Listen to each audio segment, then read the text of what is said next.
শুনছেন রেডিও ফুর্তি। আর প্রতিদিনের মতো আজকেও ভূত এফএম নিয়ে চলে এসেছি আপনাদের সাথে। আমাদের সমস্ত অভিজ্ঞতা এবং আপনাদের সমস্ত অভিজ্ঞতাগুলো শুনবো এবং শেয়ার করব। সেজন্য সাথে আছি রাসেল এবং আমাদের সঙ্গে আর কিছুক্ষণের মধ্যে যোগ দেবে ভৌতিস্ট টিম।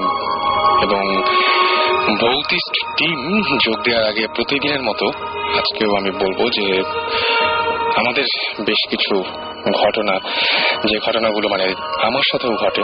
আমি বলেছিলাম যে আমি যে বাসাটায় থাকি সেই বাসাটা হন্টেড এবং সেই বাসাটায় কিছু মানে জাস্ট 3-4 দিন আগের একটা ঘটনা, সেই ঘটনাকে আজকে শো শুরু করতে চাই। তার আগে বলি যে শীত কিন্তু পড়ে গেছে, ওয়েদারটা চেঞ্জ এসছে এবং এখন সকালবেলা হতেই বেশ ঠান্ডা লাগে এবং রাতের বেলাতে বেশ ঠান্ডা লাগে। এবং শীতের রাতে বিশেষ করে শীত যখন জমে তখন ভূতের যে কোনো মানে প্যারানর্মাল অ্যাক্টিভিটিসের যে কোনো বিষয় নিয়ে আলোচনা করাটা এটাও খুব জমে যায়। যাই হোক, কয়েকদিন আগের ঘটনা বলি। আমি অফিস থেকে বাসায় ফিরেছি। কটা হবে? রাত 10টা হবে। সাধারণত ইউজুয়ালি মানে যে সময়টায় ফিরি সেদিন সেই সময়টায় ফিরেছিলাম না, একটু আগে পরে এরকম হয়েছিল। তো আমি জাস্ট সেদিন বাসায় কেউ ছিল না। আমি সিঁড়ি ভেঙে আমার দরজার সামনে গিয়ে দাঁড়ালাম এবং তারপর একটা অদ্ভুত ঘটনা ঘটলো। আমি জাস্ট দরজার বাইরে থেকে একদম স্পষ্ট শুনতে পেলাম যে রান্নাঘরে আমার মানে মা থাকলে যেরকম একটা আওয়াজ হয় যে বুঝিয়ে বাসায় মা আছেন এবং তিনি রান্না বান্না করছেন, ঠিক সেই রকম ধরনের একটা আওয়াজ হচ্ছে, যেন রান্না বান্না চলছে। ডাইনিং টেবিলে যেন অনেকগুলো মানুষ একসঙ্গে খাওয়া দাওয়া করছে, তাদের প্লেট নাড়ার শব্দ এবং গুনগুন হাসির শব্দ। তারপরে একটা বাচ্চা মেয়ের কণ্ঠস্বর শুনতে পাচ্ছিলাম যে সে খুব আনন্দে আছে, এরকম টাইপের একটা কণ্ঠস্বর। আমি নিজের কানকে বিশ্বাস করতে পারছিলাম না। আমি আরেকটু কিছুক্ষণ দাঁড়িয়ে আরো স্পষ্টভাবে শব্দটা শোনার চেষ্টা করলাম। হ্যাঁ, আমি তখন শুনতে পাচ্ছিলাম। আমি জাস্ট মনে করলাম যে হ্যাঁ, এই বাসায় তো অনেক কিছুই হয়, হয়তো এই জন্য এরকম হচ্ছে, কিন্তু এরকম তো কখনো হয়নি, হয়তো আমি ভুল শুনছি। কিন্তু খুব ভালো করে একেবারে দরজায় কান লাগিয়ে আমি স্পষ্ট শুনলাম, কোনো কথা বোঝা যায় না, অস্পষ্ট সব আওয়াজ, কিন্তু মনে হচ্ছে যে কোনটা খাওয়া দাওয়ার কিছু একটা চলছে। মানে গেস্ট আসলে যেরকম বাইরে থেকে যেভাবে একটা গল্প মানে যেরকম একটা আওয়াজ শোনা যায়, সেই রকম ধরনের কোন একটা আওয়াজ আমি শুনতে পাচ্ছিলাম। তো আমি ভাবলাম যে না, এটা পুরোই ভুল হতে পারে, আমি ভেতরে ঢোকা উচিত এবং দেখা উচিত ভেতরে কি হচ্ছে। আমি জাস্ট আমার পকেট থেকে চাবিটা বের করে দরজাটা খুলে ফেললাম এবং যখনই আমি চাবিটা ঢুকাইছি ঠিক সেই মুহূর্তে যে শব্দটা হয়েছে, শব্দটা হওয়ার সাথে সাথে ভেতরে আমি কোনো শব্দ পেলাম না। এবং কি অদ্ভুত ব্যাপার, যেই মুহূর্তে আমি দরজাটা খুলতে গেলাম সেই মুহূর্তে লোডশেডিং শুরু হয়ে গেল। আমি তখন ভয় পেয়েছি আর কি। তখন ভয় পেয়ে আমি আর ভেতরে ঢুকলাম না। আমি জাস্ট বাসা থেকে নিচে নেমে আসলাম এবং নিচে নেমে এসে ভাবলাম যে হ্যাঁ, ওপরে গিয়ে আরো কি কি কাণ্ড ঘটে তার তো কোনো ঠিক ঠিকানা নাই। তো আমি জাস্ট নিচ থেকে এক প্যাকেট মোম কিনলাম এবং এটা একেবারেই সত্যি ঘটনা। আমি মোম কিনলাম, মোম কিনে তারপরে আমি গেছি আবার আমার বাসায় এবং বাসায় গিয়ে তারপরে মোম জ্বালাচ্ছি। আমার রুমের প্রত্যেকটা জানালা দরজা সবসময় বন্ধ থাকে এবং ওই রুমটার মধ্যে আসলে কি বলবো যে কোনো ধরনের কোনো বাতাস ঢোকার কারণ নাই, কারণ ওখানে বাতাস ঢোকা পসিবল না, একেবারেই পসিবল না। কিন্তু যতবার আমি মোম জ্বালালাম ততবারই মোমটা নিভে যাচ্ছিল। খুবই অদ্ভুত ব্যাপার। এবং মোমটা কোনোভাবেই থাকছিল না, মানে আগুনটা কোনোভাবেই থাকছিল না। তো আমি তখন করলাম কি, 3টা মোম একসঙ্গে জ্বালালাম। একটা রাখলাম একদম দরজার মুখে, আর একটা রাখলাম দরজা একদম রুমের মাঝখানে, আর আগে রাখলাম ঠিক অ্যাটাচ বাথ যেটা আছে সেই অ্যাটাচ বাথের একদম সামনাসামনি একটা রাখলাম। তো আমি দেখলাম যে অ্যাটাচ বাথের সামনে যেটা সেটা ঠিক থাকছে, কিন্তু রুমের মাঝখানে যেটা সেটা নিভে যাচ্ছে। আর বারান্দা যেটা, আমি আবার বারান্দায় গিয়ে সমস্ত গ্লাস সবকিছু লাগাই দিলাম, দেখলাম যে সব ঠিক আছে কিনা। হ্যাঁ, ঠিকই আছে। আবারও জ্বালালাম, আবারও ঠিক একই অবস্থা। এবং আমি জানি না আসলে কি হয়েছিল সেদিন রাতের বেলায়। এরপরে আমি যখন মানে কি বলবো যে একটু কিছুক্ষণ পরে ইলেকট্রিসিটি আসলো এবং মোমের আলো নিভিয়ে আমি শুতে গেলাম। ঠিকই সারা রাত দুঃস্বপ্ন দেখলাম এবং সারা রাত আমি একটা বাচ্চা মেয়ের কান্না সেটা শুনতে পেয়েছিলাম। খুবই অদ্ভুত ব্যাপার, খুবই অদ্ভুত ব্যাপার। এবং তারপরে আমি দেখলাম যে আমার বাসায় সেদিন আমার তখন মনে পড়েছিল যে আচ্ছা, বাসায় আমি ওঠার সময় কোনো অস্বাভাবিক ঘটনা হয়েছিল কিনা। তখন দেখলাম যে শুধু আমি দেখলাম একটা জিনিস মনে আছে, একটা বেড়াল জাস্ট একটা বিড়াল, খুবই শুকনা, খুবই ছোট একটা বিড়াল। জাস্ট আমার মানে যখনই যাই তখনই আমার দিকে অনেকক্ষণ ধরে তাকিয়েছিল এবং আমি একদম কাছাকাছি আসা পর্যন্ত সে তখনও পর্যন্ত দূরে সরছিল না। এবং তারপর থেকে আমি গতকাল রাত পর্যন্ত দুঃস্বপ্ন দেখেছি। আমি জানি না এরপরে কি আছে, তবে আজকে দুপুরবেলা, ইনফ্যাক্ট আজকে দুপুরবেলা একটু ঝিমানো আসছিল। আমি সকালবেলায় শো করে তারপরে বাসায় গেছি এবং ঘুমাতে গেছি, এবং দুপুরবেলায় যেটুকু সময় ঘুমেছি তার মধ্যে আমি খুব বাজে ধরনের একটা স্বপ্ন দেখেছি। আর অন্য যে কি হচ্ছে এসব, বাট খুবই অদ্ভুত ব্যাপার। মানে কোনো কোনো সময় নিজের কানকে বিশ্বাস না করে কোনো উপায় থাকে না, ভেতরে কি হচ্ছে কি না হচ্ছে বা কারা এরকম। আমার খুব অদ্ভুত লেগেছে যে আচ্ছা আমার বাসা, সেই বাসায় অন্য কেউ থাকবে, তাকে ভয় পেতে হবে, ব্যাপারটা কেমন উইয়ার্ড না? সো এরকম ব্যাপার ঘটেছিল আর কি। যাই হোক, এরকম অনেক কিছু হয়তো ঘটে। আপনাদের ঘটনাগুলো জানতে চাই, আর সেই জন্য যেটা করতে হবে, শাউট লিখে স্পেস দিয়ে আপনার নাম লিখে স্পেস দিয়ে আপনার মেসেজ লিখে পাঠিয়ে দিতে হবে 9840 নাম্বারে। শুরুতে জানিয়ে দিই যে আমরা রেগুলার অসংখ্য ইমেল পাই, সেই ইমেলগুলোর মধ্যে কতগুলো নাম আমাকে বলতে হবে। যেমন এভিল রাইডার, তারপরে জিয়ামুল ইসলাম আমাদের ইমেল করেছিলেন, সবুজ আমাদের ইমেল করেছিলেন, রাহাত, এছাড়াও আমাদের ইমেল করেছিলেন এফবিআই ফায়াদ, নাবিল তৌহিদ, তারপরে ক্যাম্ব্রিয়ান বয় অনেক আমাদের ইমেল করেছিলেন। এছাড়াও প্রিন্সেস ইমেল করেছিলেন, প্রিন্সেস ক্লিওপেট্রা। ওকে, এছাড়া আমাদের ইমেল করেছিলেন ক্রিস অ্যাঞ্জেল, ইমেল করেছিলেন আমাদেরকে তানিম নূর, নাবিল তৌহিদ, আল রাজি, এছাড়াও সজল, জন, আরেফিন এবং নাইফুর সহ আরো অনেকে। আর আমাদের কাছে বেশ কিছু SMS আছে, যে SMS গুলো আমরা প্রত্যেক সপ্তাহে পড়তে চাই, কিন্তু কোনো কোনো সময় হয়তো পড়া হয় না, বা একটানা আমরা বিভিন্ন ধরনের অন্য সব প্রসঙ্গে চলে যাই। আজকে কিছু SMS পড়বো। আমি ইমেলের ব্যাপারে একটা কথা বলি যে আমি গেস্ট জোগাড় করতে গিয়ে সবচাইতে বড় ঝামেলা যেটা হয় যে আমরা সাধারণত ইমেলের উপর নির্ভর করে গেস্ট জোগাড় করি। আপনারা সবসময় বলি যে ইমেল যেটা করবেন boothfm@radiofurti.fm, এখানে অবশ্যই আপনাকে ঠিকানা দিতে হবে। আপনি যদি ইন্টারেস্টেড হন এখানে আসার, তাহলে ইমেলটা সবচেয়ে করা আপনার জন্য যৌক্তিক কাজ বলে মনে করব।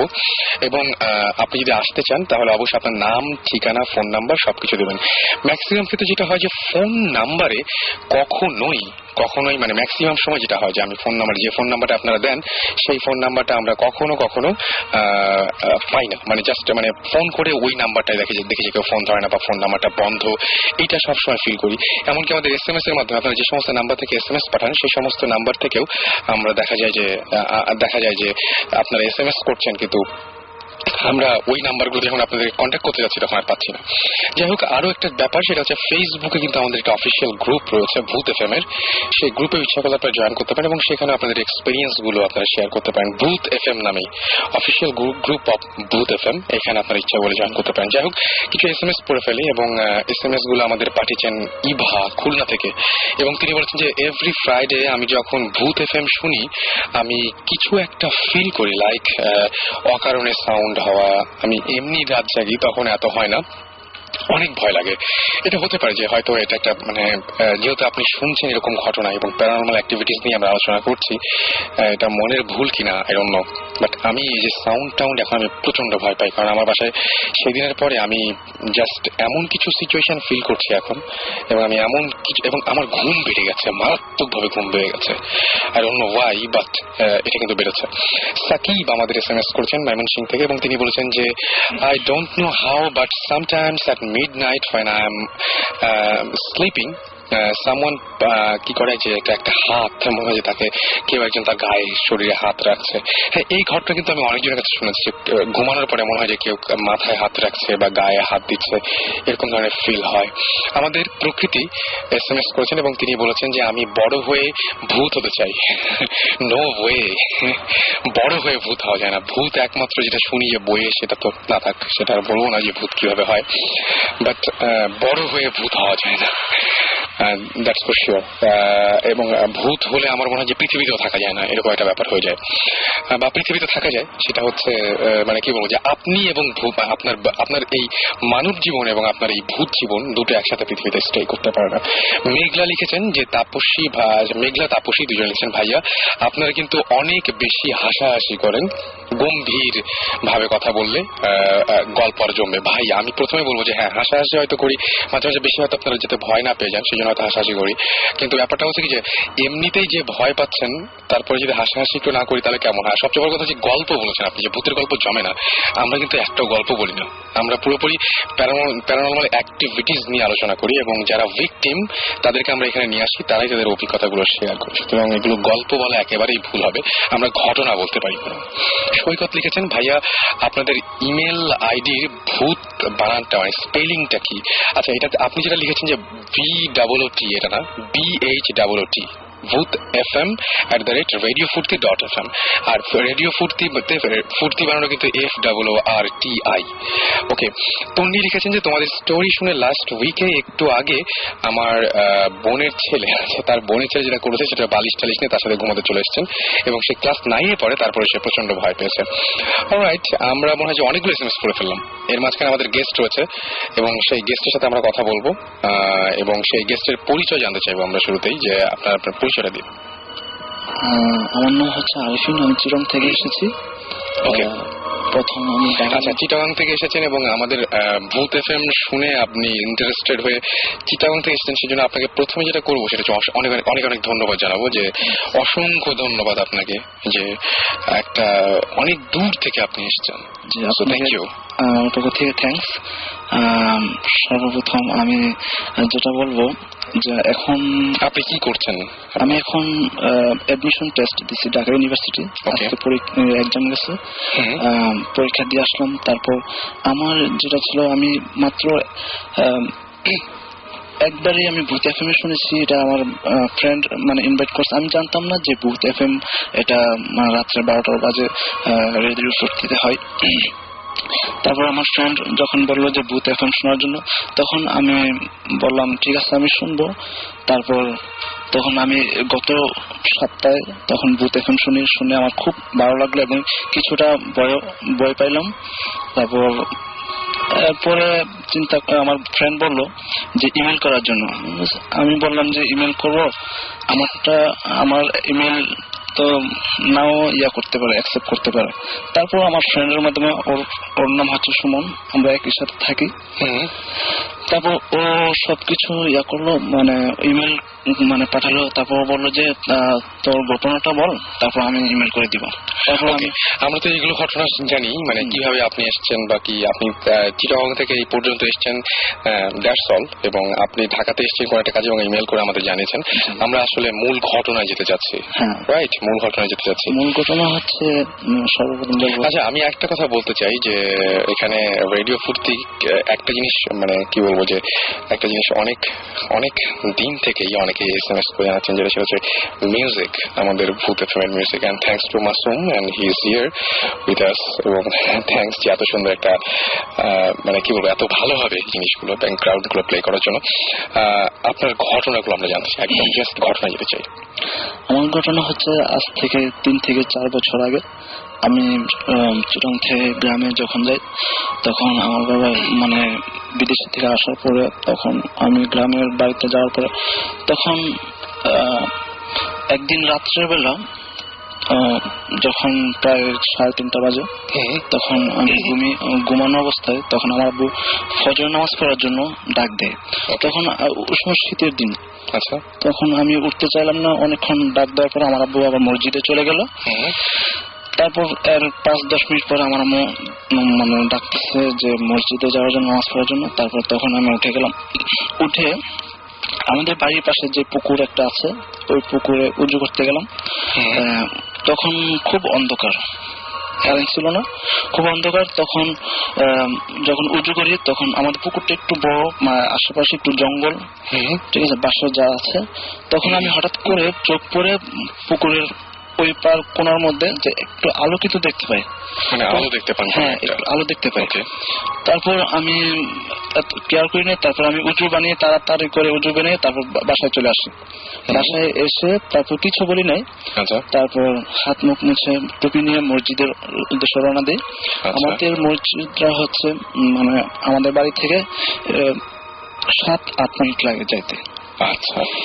যখন যাই তখন মানে আমাদের পুকুর পাড়ের পাশ দিয়ে যেতে হয় আর কি। তখন বললাম তো পুকুর পাড়ের পাশ দিয়ে মানে কিছু জঙ্গল টাইপের, তারপর খাল আছে, খালের নিচে আবার একটু জঙ্গল টাইপের বড় গ্রামে যেরকম যেরকম হয়। হ্যাঁ, তখন হাঁটতে হাঁটতে পুকুরের কোনায় যখন যাই তখন আশেপাশে আম গাছ, তারপর বড়ই গাছ, তারপর বিভিন্ন ধরনের কাঠ গাছ আছে। তখন আমি হঠাৎ করে চোখ পড়ে পুকুরের মাঝখানে।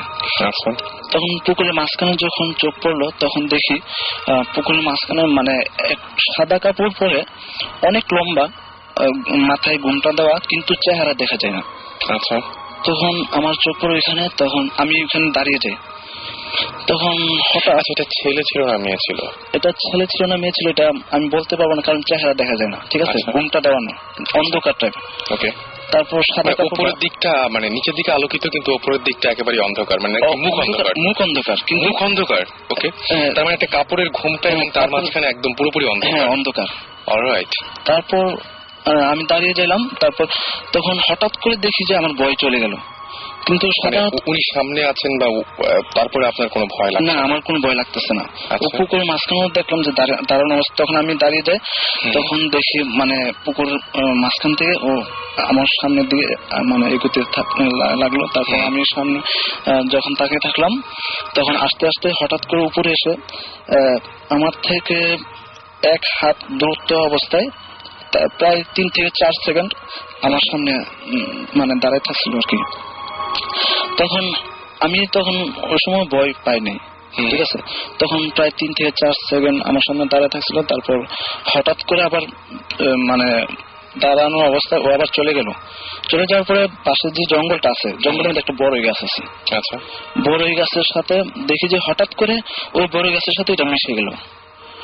হঠাৎ করে মানে ভ্যানিশ হয়ে গেল, একদম ভ্যানিশ হয়ে গেল। ওকে। তখন কিন্তু ও যখন আমার সামনে দিয়ে ছিল তখন কাপড়ের মানে আশেপাশে আলো হয়ে গেছিল আর কি। আচ্ছা। আলো দেখে তারপর বড়ই গাছের সাথে মিশে যাওয়ার পর হঠাৎ করে আমার মনের ভিতরে মানে গভীর ভয় চলে আসলো। মানে উনি যতক্ষণ আপনি সামনে দেখেছেন ওই জিনিসটা, ততক্ষণ পর্যন্ত আপনার কোনো ভয় ছিল না? ভয় ছিল না। যে মুহূর্তে চলে গেল হঠাৎ করে আমার ভিতর ভয় চলে আসলো। ওকে। কিন্তু এটার কারণ কি আমি জানি না কি কারণ। আমার যে ধারণাটা হচ্ছে যে ওই সময় হয়তো ফজরের নামাজের সময় আজান পড়ছিল, তখন আমি উজু অবস্থায়, হয়তো এরকম উজু অবস্থায় দেখে সেজন্য কোন মানে আপনি চলে যাওয়ার পরেও তো উজু অবস্থাতে ছিলেন। হ্যাঁ, অবশ্যই তখন তো ভয় লেগেছে। এটা হয়তো কারণ না, কিন্তু মানে তখন হয়তো আপনি অতিরিক্ত ভয় পেয়েছিলেন এবং আপনার সেন্স গুলো কাজ করছিল না আসলে। সামনে দেখার ফলে, ওইরকম একটা জিনিস সামনে দেখার ফলে পরে আর কোনদিন এরকম কোন ঝামেলা হয়েছে বা তারপরে অসুস্থ হয়েছেন বা এরকম কিছু? না, এরকম কোনো কিছু হয়নি। তারপর পরবর্তীতে ভয় যখন তখন বাসায় চলে গেলাম তখন আর নামাজ পড়া হলো না। তারপর আমার আম্মুকে ঘটনা বলে পরে মানে এটা পরে বিশ্বাস করে আমি বলার পরে তারপর ঘরে নামাজ পড়ে ফেলি আর কি। আপনি যখন এই ঘটনাগুলো আপনার ফ্যামিলিতে বলেছেন তখন তারা বিশ্বাস করেছে? বিশ্বাস করেছে প্রথম বিশ্বাস করেন। আমি যখন মানে বিশ্বাস করার মতো যখন ওদেরকে খুলে বললাম যে এটা রিয়েল, তখন ওরা বিশ্বাস করতে বাধ্য। সেটাই, মানে ঘটনাগুলো আসলে সাধারণত কেউ বিশ্বাস করতে চায় না। আমিও এটা বলছি, যারা শুনছেন আসলে বিশ্বাস করতে বলছি না, আমি বলছি ঘটনাটা শুনুন। কারণ উনি চিটাগং থেকে এসেছেন এই ঘটনাটা, এবং উনি যে ওনার যে এক্সাইটমেন্ট ওনার মধ্যে দেখছি, উনি যা দেখেছেন তাই কিন্তু আপনাদের বলছেন। মানে এখানে কোনো সাক্ষী রাখতে চাচ্ছি না আমরা, বা আপনাদেরকে বিশ্বাস করার জন্য কোনো কিছু বলছি না। আপনার ফ্যামিলিতে এরকম কোনো ঘটনা কি আগে বা পরে কোনোদিন ঘটেছিল? হ্যাঁ, আমার ফ্যামিলিতে একটা ঘটনা ঘটেছিল, আমার আম্মুর ক্ষেত্রে বলবো। আচ্ছা। যখন আমার আম্মু যখন বড় হই তখন আমার আম্মুর মুখ থেকে শুনি। আচ্ছা। যখন ছোট অবস্থায় আমার বয়স তখন 1 থেকে 1.5 বছর। আচ্ছা। তখন অনেকদিন আগে না? এটা কতদিন আগে হবে? তাও হবে 1989-90 দিকে। ওকে। এটা তখন আমি যখন ছোট 1 থেকে 1.5 বছর, তখন আমার বাসায় ছিল আমার আম্মু ছিল, আমার আব্বু ছিল আর আমার দাদু ছিল। আচ্ছা। তখন আমার আব্বু বাড়িতেই থাকতো। তখন আমাদের মানে বাড়ি থেকে প্রায় 3 থেকে 4 কিলো দূরে একটা গাং ছিল আর কি। আচ্ছা। গাঙের ওই পার একটা খাঁটি ছিল যেখানে আমাদের মাছ প্রতি বছর মাছ ধরা হতো।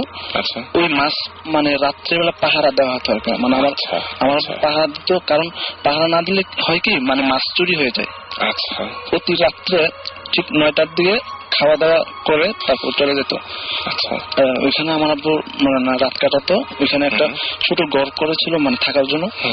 তারপর একদিন নাকি হঠাৎ করে যখন আমার দাদু এক রুমে থাকতো, আমার আম্মু আর আমি এক রুমে থাকতাম, তখন 2 থেকে 2:30 সময় তখন হঠাৎ করে মানে দরজা নক করতেছিল কে যেন।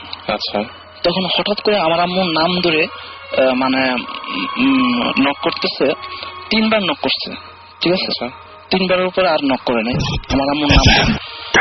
তখন আমার আম্মু সজাগ হয়ে গেল, তখন দরজা খুললো। দরজা খোলার পরে আম্মু কেন দরজা খুললেন? মানে কোনো পরিচিত কণ্ঠস্বর কি মনে হয়? হ্যাঁ, পরিচিত। মানে ওইটার জিনিসটা কি, আমার আম্মু যেটা বললো, আমার আম্মু বলতেছে মানে আমার আব্বুর মানে চেহারার মানে ইয়া করে ধারণ করে ওনাকে আসছিল। আচ্ছা, ঠিক আছে। যখন আসছিল তখন মানে কণ্ঠস্বর ঠিক অবিকল আমার আব্বুর মতো। আচ্ছা আচ্ছা, তাহলে তো খোলার কথা। হ্যাঁ, কণ্ঠস্বর। তখন দরজা খুলে তারপর আমার আম্মু মানে ধারণা করতেছে কি এত রাত্রে গেল 9টার দিকে, সকালে প্রতিদিন সকালে আসে, কিন্তু 9টার দিকে যাওয়ার পরে আবার হঠাৎ করে আবার মাঝরাতে কেন আসলো? আসার তো কথা না। তখন দরজা খুলে দেখলো যে চলে যাচ্ছে। আচ্ছা। চলে যাওয়ার পরে আমার আম্মু হঠাৎ যাই না মানে হয়তো সায়েন্স অন্যরকম হয়ে গেছে, ওনার পিছনে পিছনে আমার আম্মু ছুটতে লাগলো আর কি। আচ্ছা, ওই তখন নিশ্চয়ই আপনার আম্মুর মাথায় অন্য কোনো কিছু কাজ করে নাই? না, অন্য কিছু কাজ করে নাই। আর ওই সামনে যে আছে ও খেয়াল করে নাই যে আমার আম্মু পিছে পিছে যাচ্ছে, ও পিছনের দিকে আর তাকায়নি। আচ্ছা। তখন আমাদের পুকুর পাড়ে কোনার মধ্যে একটা মানে জাম গাছ ছিল। আচ্ছা, অনেক বড় জাম গাছ। তখন পুকুরের নিচে নামার সময় তখন গিরা পর্যন্ত পানি পর্যন্ত নামছে আমার আম্মু। আমার আম্মু ছিল ওইটার মানে ওই সামনে যে ছিল ওর থেকে 2 থেকে 3 হাত দূরত্ব হবে, এরকম দূরত্ব ছিল। তখন আমার আম্মু চলে যাচ্ছে। হঠাৎ করে নাকি আমি যখন সাধারণত 1 থেকে 1.5 বছর মানে যে বাচ্চা তারা সহজে খাট থেকে কিন্তু নামতে পারে না, ঠিক আছে?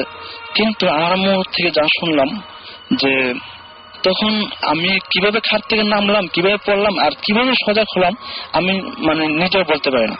তখন হঠাৎ করে দরজার সামনে এসে মানে অনর্গল মানে চিৎকার করতে লাগলাম আর কি।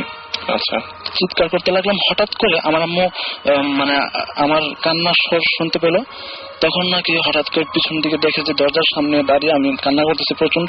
তখন আমার আম্মু ওই জায়গা থেকে দৌড়ে চলে আসে। আচ্ছা, তখন আর পিছন দিকে ফিরে নেই। ঠিক আছে। তখন ফিরার পরে ঘরে আসার পর আমার দাদু ঘুম থেকে উঠলো, কি হলো মানে ও সামনে দরজায় এসে কেন কান্না করছে, তুমি কোথায় গিয়েছো, মানে এরকম করার পরে আমার দাদুকে সবকিছু খোলার পর বলার পরে তারপর সকাল হলো। সকাল হওয়ার পরে আমার আব্বু আসলো ওই গ্যাং থেকে। তারপর আমার আব্বুকে কোয়েশ্চেন করা হলো যে আপনি কি রাত্রেবেলা আসছেন 2টা থেকে 2:30টার দিকে? তো না, তো আমি তো রাত্রেবেলা আসিনি, আমি তো রাতে ওইখানে মানে থাকছিলাম। আচ্ছা, তারপরে তার মানে একদম পুরো ব্যাপারটাই অন্যরকম কিছু একটা ছিল। হ্যাঁ, অন্যরকম। আপনার আব্বু যদি ওখানে থাকেন, মাছের ওই জায়গায় থাকেন, তাহলে এইখানে যিনি এসেছিলেন তিনি কে? এটা আমার কোয়েশ্চেন যে এটা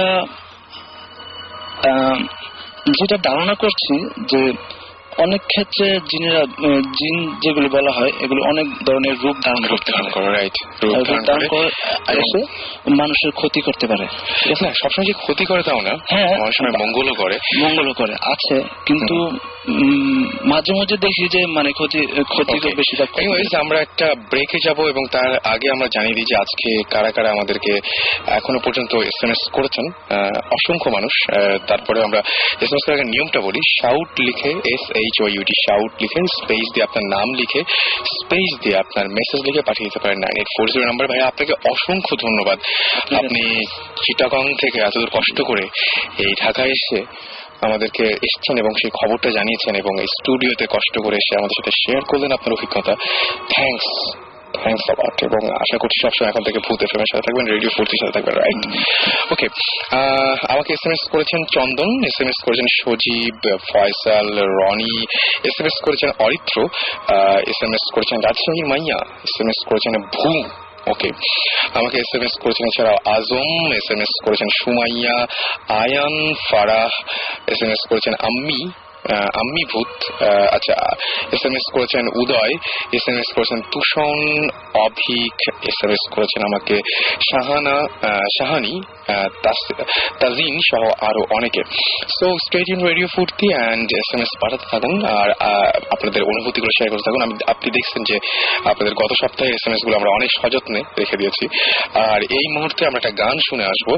ইন দ্য মিন টাইম যে গানটা যে আপনাদের SMS এর জন্য এক্সপেক্ট করবো, আর এখন যে গানটা প্লে করবো সেটা হচ্ছে ডিওর গান lock up the world, right? Lock up the world. চল শুনে আসি।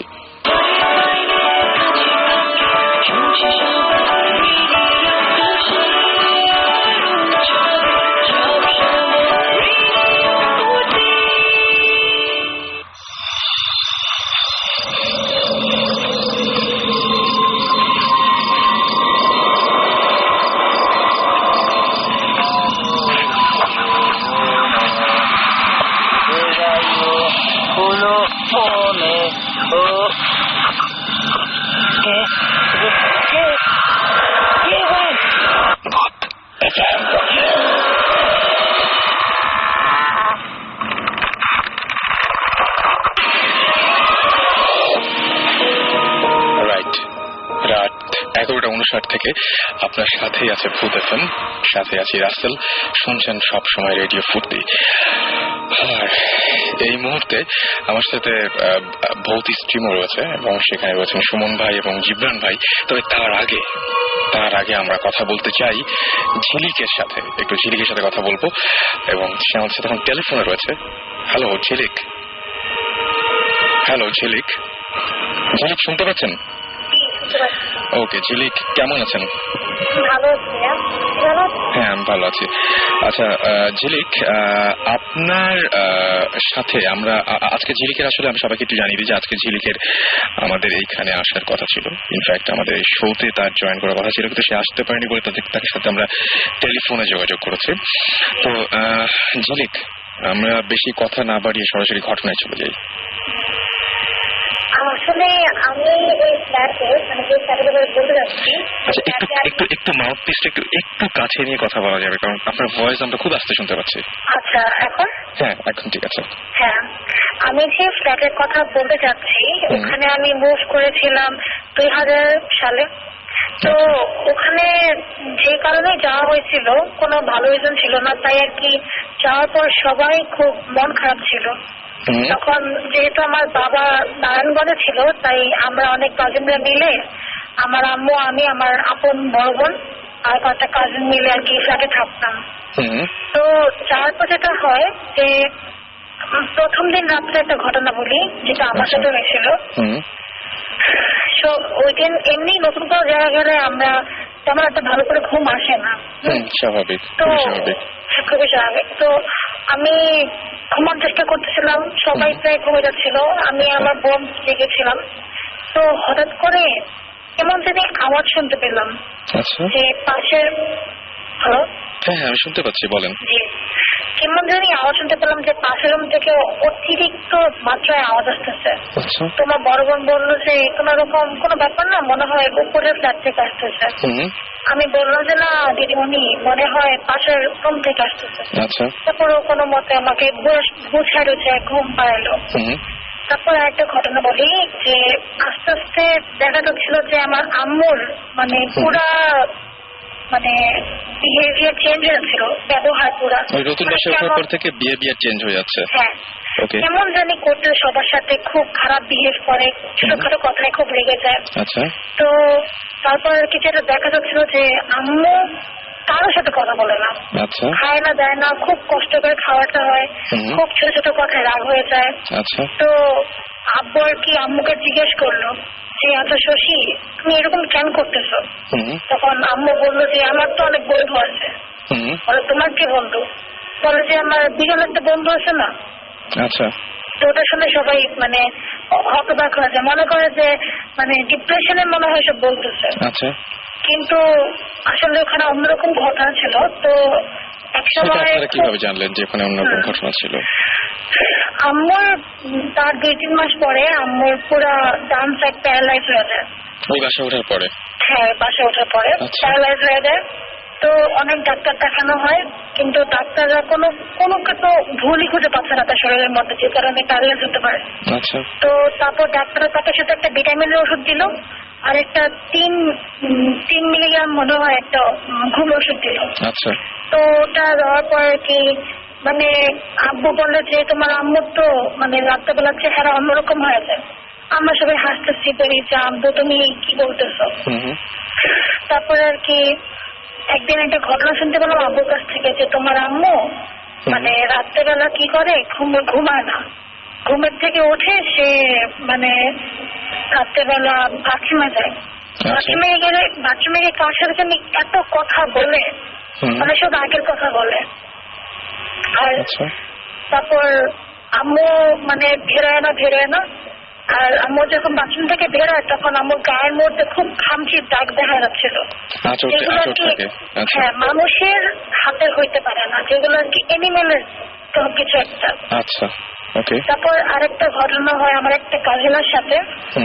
সেটা হলো আমি স্কুলে যাওয়ার জন্য রেডি হচ্ছিলাম, আর ও তার মানে বাইরে থেকে আসছে মাত্র বাসায়। আচ্ছা। তো আসার পর খুব ভালো হাসাহাসি সবার কথা বলতেছে। বললো যে ঝিলিক তুমি একটু পরে রেডি হও, আমি বাথরুমে যাবো। আমি বললাম ঠিক আছে। আচ্ছা। তো বাথরুমে গেছে, আধা ঘন্টা হয়ে যাচ্ছে, আমি মেয়েকে লেটেছি বেরো, কিন্তু কোনো সাহায্য নাই। তারপর আমি আব্বুকে গিয়ে বললাম যে আব্বু অনেকক্ষণ ধরে আব্বু বাথরুমে গেছে, বেরোচ্ছে না। তো আব্বু ধাক্কাতেছে বাথরুমের দরজা, কিন্তু কেউ দরজা খুলে না।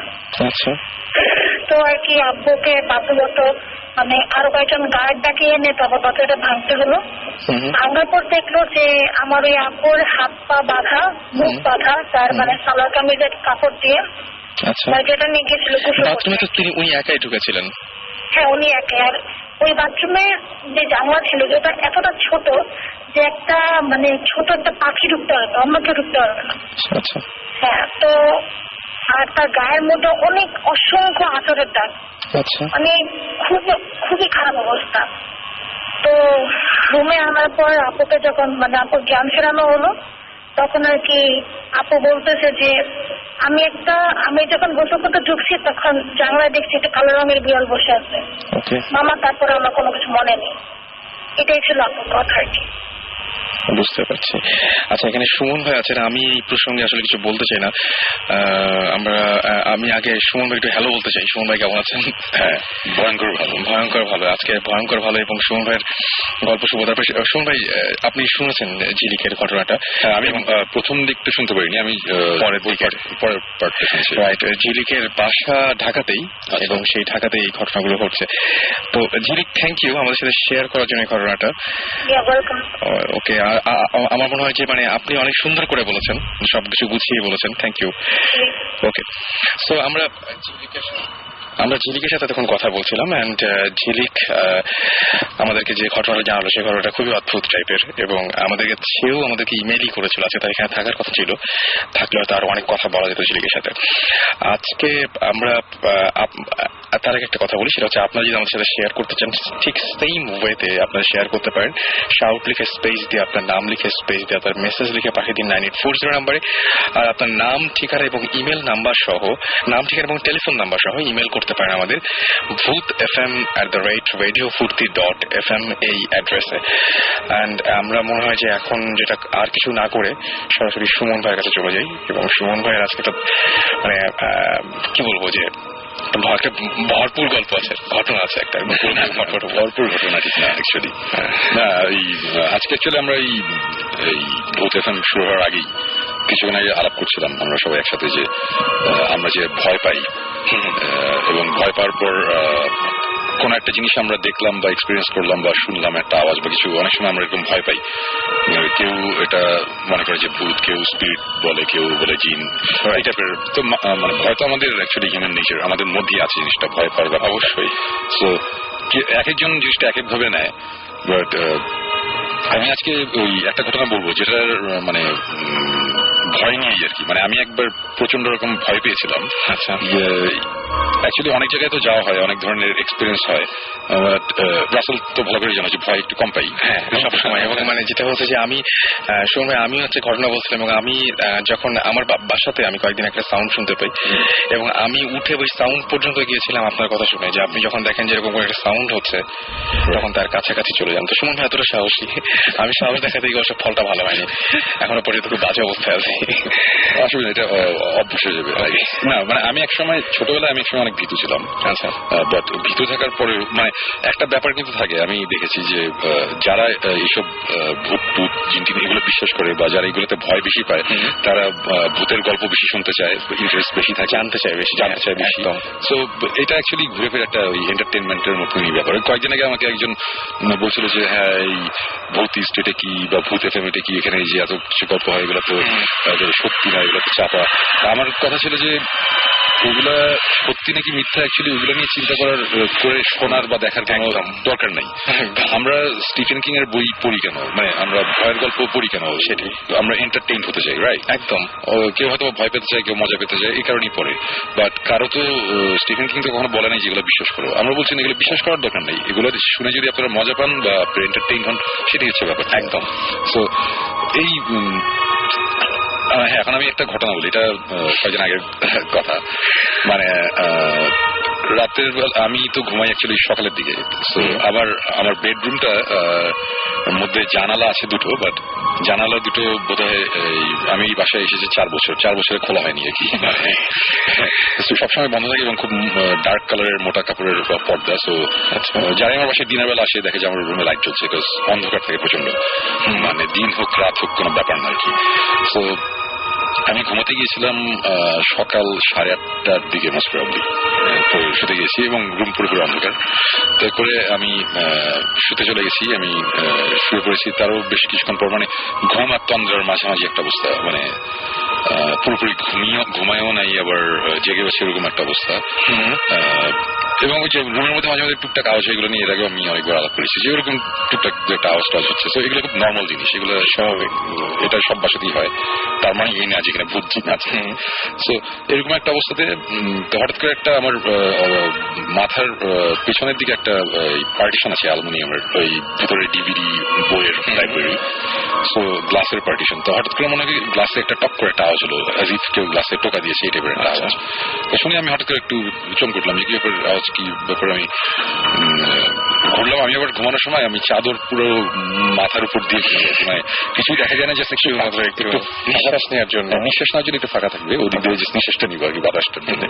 তো আমি চাদরটা সরিয়ে আমি জাস্ট উল্টা দিকে ঘুরলাম, ঘুরে দেখলাম যে আছে না, কিছু না আছে। আমি আবার ঘুমিয়ে পড়তে গেলাম। তো আমি আবার মুখের মধ্যে চাদর দিতে গিয়ে আমি রিয়েলাইজ করলাম যে আমার চাদরের ফাঁক দিয়ে যে জায়গাটা ফাঁকা আছে ওদিক দিয়ে আমি দেখলাম যে আমার বিছানার পাশে হচ্ছে কম্পিউটার টেবিলের পাশে যেই চেয়ারের ঠিক পেছনে অন্ধকারের মধ্যে দেখা যাচ্ছে একটা সাদা একটা শেপ।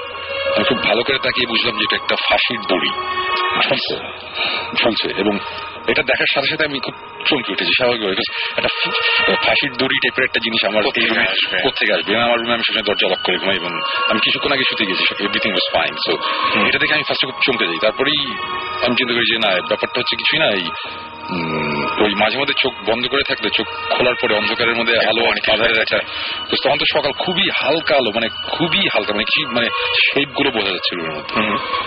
সো আমি আবার চোখটা বন্ধ করলাম, বন্ধ করে আবার তাকালাম দেখার জন্য, চেক করার জন্য। দেখলাম যে এখনো ইটস স্টিল দেয়ার। সো তখন আমি এবার একটু ভচকেলাম যে কি ব্যাপার, এটা এখন তো চলে যাওয়ার কথা, চোখের প্রবলেম। সো আমি আবার চোখটা বন্ধ করে কিছুক্ষণ শুয়ে আছি, আমি আবার কতক্ষণ পর আবার তাকালাম, তাকিয়ে দেখলাম এখনো ওখানে আছে। সো তখন আমার টেনশন হওয়া শুরু করলো, যে তখন আমি ভয় পাওয়া শুরু করলাম। এবং একটা সময় ভয় বাড়তে বাড়তে এরকম একটা পর্যায়ে চলে গেল, আমি যে আজকে বলছিলাম একটু আগে যে আমরা আড্ডা দেওয়ার সময় যে লাইফে অনেক জায়গায় গিয়েছি, অনেক ধরনের এক্সপিরিয়েন্স হয়েছে এই ভৌতিস করতে গিয়ে বা ভৌতিসটার আগে অনেক সময় মাঝে মধ্যেই ভয়টাই পেয়েছি, কিন্তু ভয়ের ডেফিনেশন যে এরকম হতে পারে এটা আমার জানা ছিল না। অসম্ভব রকম একটা ভয় আমার পুরা মনে হলো যে ঘাড়ের উপর চেপে বসছে, মানে অন্যরকম একটা অবস্থা, মানে পুরা গা মনে হয় যে জ্বলছে, মানে গরম হয়ে গেছে, এই টাইপের প্রচন্ড ভয় লাগছিল। আমি বারবার চিন্তা করছি যে আমি চোখের সামনে যে জিনিসটা দেখছি এই সাইনটাই তো ভালো না, মানে সামনে একটা ফাঁসির দড়ি সেটাই। বিকজ এর আগে এরকম হয়েছে যে এই ভৌতিক ইনভেস্টিগেশনে গিয়ে এরকম হয়েছে যে রুমের মধ্যে বসে আছি, টেবিলের উপর একটা গ্লাস রাখা, চায়ের কাপ টাপ এইসব জিনিসপত্র রাখা, গ্লাস পড়ে গেছে অটোমেটিক, মানে কোনো কারণ নাই আর কি। একটা গ্লাস তো এটার মধ্যে যে বাতাসে পড়ে যাবে, এইগুলো আমরা দেখেছি, এগুলো দেখে কখনো ভয় লাগে নাই। আচ্ছা ঠিক আছে, গ্লাস মানে আমি যদি এখন বলি যে হ্যাঁ ঠিক আছে আমি জিন বিশ্বাস করি, জিন এই কাজটা করেছে, তো তখন আমার এক্সপ্লেনেশনটা হচ্ছে একটা জিন এসে একটা গ্লাস ফেলে দিচ্ছে, এটা যদি একটা মানুষ ফেলতো আমি বলতাম যে আচ্ছা গ্লাসটা ভেঙে গেছে বেচারা, এটা এখানে তো ভয়ের কিছু নাই, তুমি তো গ্লাসই ফেলে দিচ্ছ, বেশি তার কিছু করো নাই, সেখানে ভয় পাবো কেন? তো এইভাবে সবসময় চিন্তা করি। বাট কেউ যে একটা ফাঁসির দড়ি ঝুলে সামনে যদি দাঁড়ায় থাকে, এটা কিন্তু একটা ভয়ের একটা ব্যাপার। তখন আমি চিন্তা করতেছি যে আচ্ছা ঠিক আছে, ধরে নিচ্ছি যে আমার সামনে এখন যেটা আছে এটা ভালো কিছু না, একটা খারাপ একটা জিন বা ব্যাড স্পিরিট বা যেটাই বলি, মানে ইভিল একটা কিছু, এবং আমার সামনে এবং যে কোনো কিছু একটা বোঝাতে চাচ্ছে, হ্যাঁ সে একটা ফাঁসির একটা দড়ির ফাঁসের মতো এটা করে মানে সামনে দাঁড়ানো। সো জিনিসটা আমার কাছে তখন খুব ভয়ঙ্কর কথা। হ্যাঁ, বিকজ অ্যাকচুয়ালি এই সিনটা দেখতে ভালো লাগে না, নর্থের যে আমি একটা খোলা একটা বাসার মধ্যে আছি, মানুষজন আসতে যাচ্ছে, আমি শুয়েছিলাম দুপুরবেলা, হঠাৎ করে দেখলাম একটা কেউ আছে, কেউ ঝুলিয়ে দিয়ে গেছে বা কেউ ফাইজলামি করতেছে, ব্যাপারটা তো ওইটা না, ব্যাপারটা অনেক সিরিয়াস। একদম আমি এর আগে একবার বলেছি আমার বাসায় আমি একা থাকি, কোনো মানুষ নেই, একটা কাজের ছেলে থাকে, সে সার্ভেন্ট কোয়ার্টারে ঘুমায়, পুরো বাসায় আমি একা, রুম লকড, মানে কারো আসার কোনো ওয়ে নাই। সো ভয়টা তখন বাড়তে থাকলো, এবং বাড়তে বাড়তে একটা সময় মানে এরকম একটা পর্যায়ে আমি যেটা মানে আমি কিন্তু অ্যাকচুয়ালি ঘটনার চেয়ে আমি ভয়ের দিকটাই আমি বেশি প্রেশার দিচ্ছি। না ঠিক আছে, ভয়টা যে কি ভয়ঙ্কর ব্যাপার এটা আমি আজ কয়েকদিন আগে টের পেলাম আর কি, রাইট? সো এত মানে ভয় একটা সময় আমার মনে হলো কি যে আমার পুরা মানে আমার গায়ে তো চাদর, মানে আমার চাদরের উপর দিয়ে কেউ চাপতে আমাকে চেপে ধরছে আর কি। মানে আমি মানে অনেকটা যে অনেকে বলে না যে রাত্রেবেলা ঘুমানোর সময় অনেকে বোবায় করে একটা জিনিস বলে, এটা কিন্তু যারা এক্সপিরিয়েন্স করে তারা কিন্তু বুঝে যেটা অনেক ভয়ঙ্কর, অনেক অনেক ভয় লাগে। সো তারপর যেটা হয় যে ঘুমটা ভেঙে যাওয়ার পরে মনের মধ্যে একটু ভয় থাকে। সো তারপরে দুপুরবেলা দেখা যায় ভয়টা পুরো চলে গেছে, কিন্তু তারপরে কিন্তু মাথার মধ্যে থাকে একটা অনেক ভয় পেয়েছিলাম, এরকম বলে অনেকে। একদম। সো এখন আমি জিনিসটা এইভাবে বলতে পারি যে বোবায় ধরলে যেই তখন যে অসহায় একটা ফিলিং হয়, যে ভয়টা লাগে, এটা আছে তার চেয়ে 10 টাইমস বেশি। ওকে। এবং ওইটার সাথে এটা ডিফারেন্স হচ্ছে এই জিনিসটা রিয়েল, এটা এখন স্বপ্ন না। এবং আমি ওই মুহূর্তে ওই ভয় ওই ঘটনাটার মধ্যে আমি বাস করছি, নটদের যে আমি এক্সপিরিয়েন্সটা পরে কাউকে বলছি তা না, আমি তখনই জিনিসটা এক্সপিরিয়েন্স করছি, আমার চোখের সামনে হচ্ছে। সো খুব সিভিয়ার একটা ব্যাপার। এবং এরকম একটা সময় আমি কি করবো বুঝতে পারছিলাম না, তারপরে আমি কি করলাম না করলাম এবং আলটিমেটলি জিনিসটা কি হলো, এই ব্যাপারটা নিয়ে আমরা ভৌতিকটা একটা লাস্টে এসে বলবো। ঘটনাটা আমি আপাতত এখানে ব্রেক নিই। ওকে, আমরা একটা ব্রেকে যাই। ইন দ্য মিন টাইম আপনারা আমাকে SMS করুন এবং লিখে ফেলুন SHOUT শাউট স্পেস আপনার নাম স্পেস আপনার মেসেজ, পাঠিয়ে দিন 9840 নাম্বারে। আমাদের SMS করেছেন শাগনিক, আমাদের SMS করেছেন দাইগি, মুরাদ, তামান্না, তামজিদ, ফারাহ আমাদের SMS করেছেন, মশিউর, এছাড়া আমাদের SMS করেছেন স্মিতা, সুমন, ইমতিয়াজ, রিয়াদ, আমাদের SMS করেছেন সেলভি, দিশা, অর্থি, এছাড়াও আমাদের SMS করেছেন সুমন, ইমরান, লিসা সহ আরো অনেকে। থ্যাংক ইউ আপনাদের SMS করার জন্য। আমরা একটা গানে চলে যাবো, and in the mean time আপনারা SMS করতে পারেন আমাদেরকে, আর গানের পরে ফিরে এসে আমরা শুনবো বাকি ঘটনাটা। চলুন শুনে আসি একটি গান।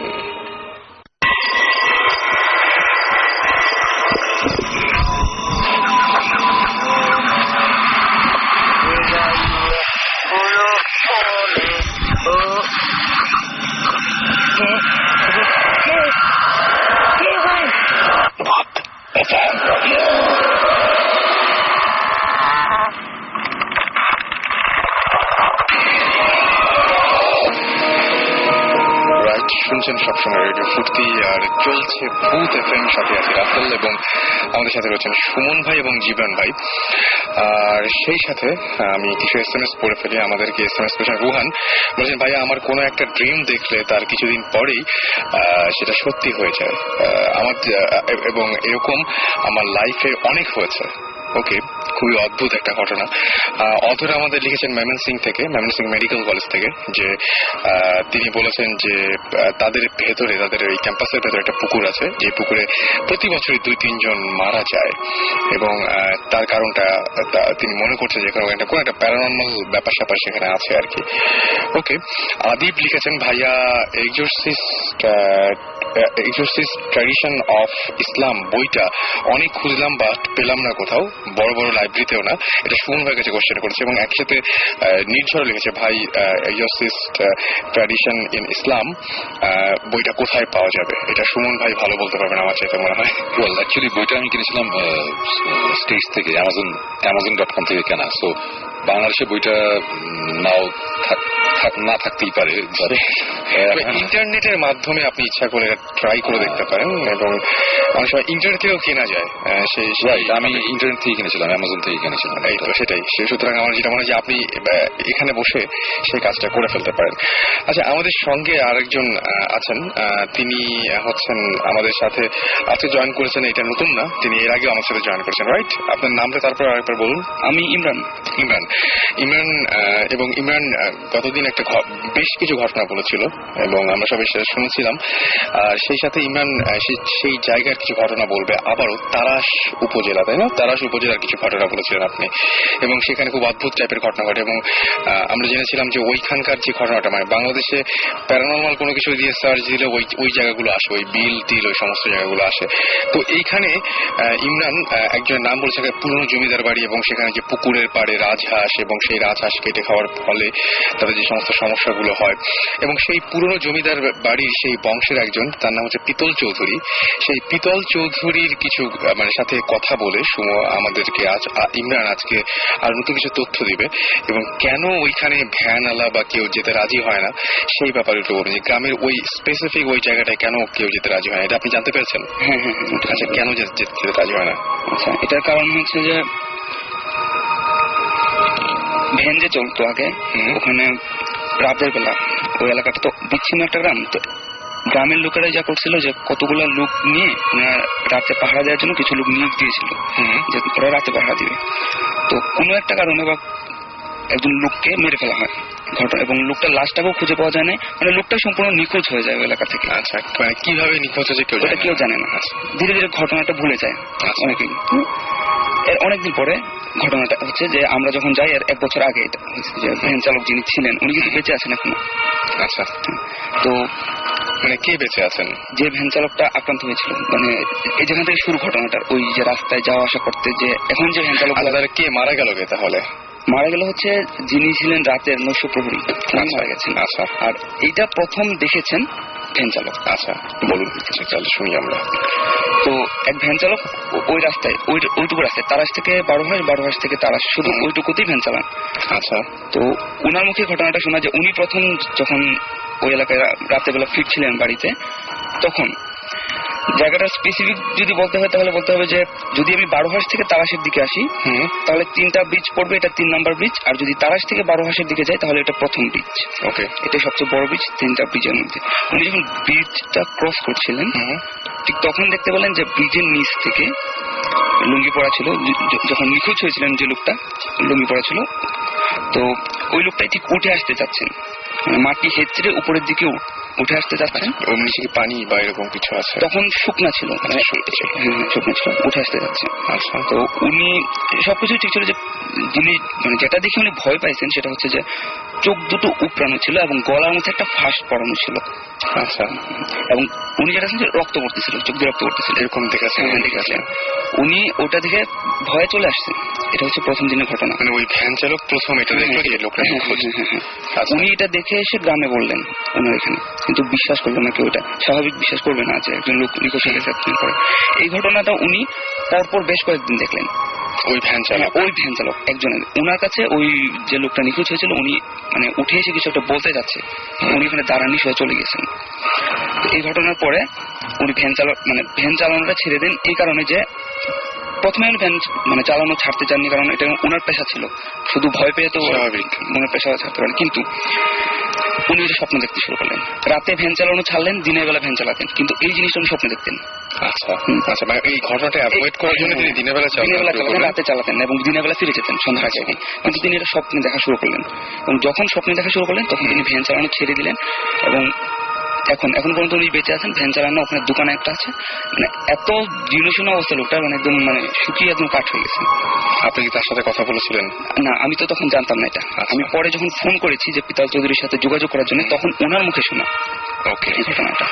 ওকে, তাহলে আর কেউ কি দেখেছে এই ঘটনাটা? হ্যাঁ, ওনার পরে উনি যখন ভ্যান চালানো ছেড়ে দেন এবং উনি যখন অসুস্থ হয়ে পড়েন, তখন এরপরে পরপর বেশ কয়েকজন ভ্যান চালক এটা দেখেছেন। আচ্ছা, তো এখন এই যে আমরা যখন গিয়েছিলাম যে ভ্যান চালকগুলো যেতে রাজি হয়নি, এর কারণটা ছিল ওইটাই। ওখানে যে ভ্যান চালকগুলো ছিল ওই প্রত্যেকটা লোক ওইটার ভিকটিম, দেখেছেন। সুতরাং ওই রাস্তা দিয়ে রাতের বেলায় যাবে না। নতুন ভ্যান চালক যদি কেউ আসে তাহলে হয়তো যেতে পারে সন্ধ্যার পরে, বাট পুরাতন যে ভ্যান চালক, যে তারাশের মানে বারোহাসের যে ভ্যান চালকগুলো, ওনারা কেউ যাবেন না ওই রাস্তাটার মধ্যে। এবং আমার যেটা মানে যে জন্য ভয়টা লেগেছিল, যে আমি যখন পিতা চৌধুরীর সাথে বলেছি, তো আমি জিজ্ঞেস করেছিলাম যে আঙ্কেল উনি যে মানে রাতের বেলা স্বপ্ন দেখতেন, কি স্বপ্ন দেখতেন?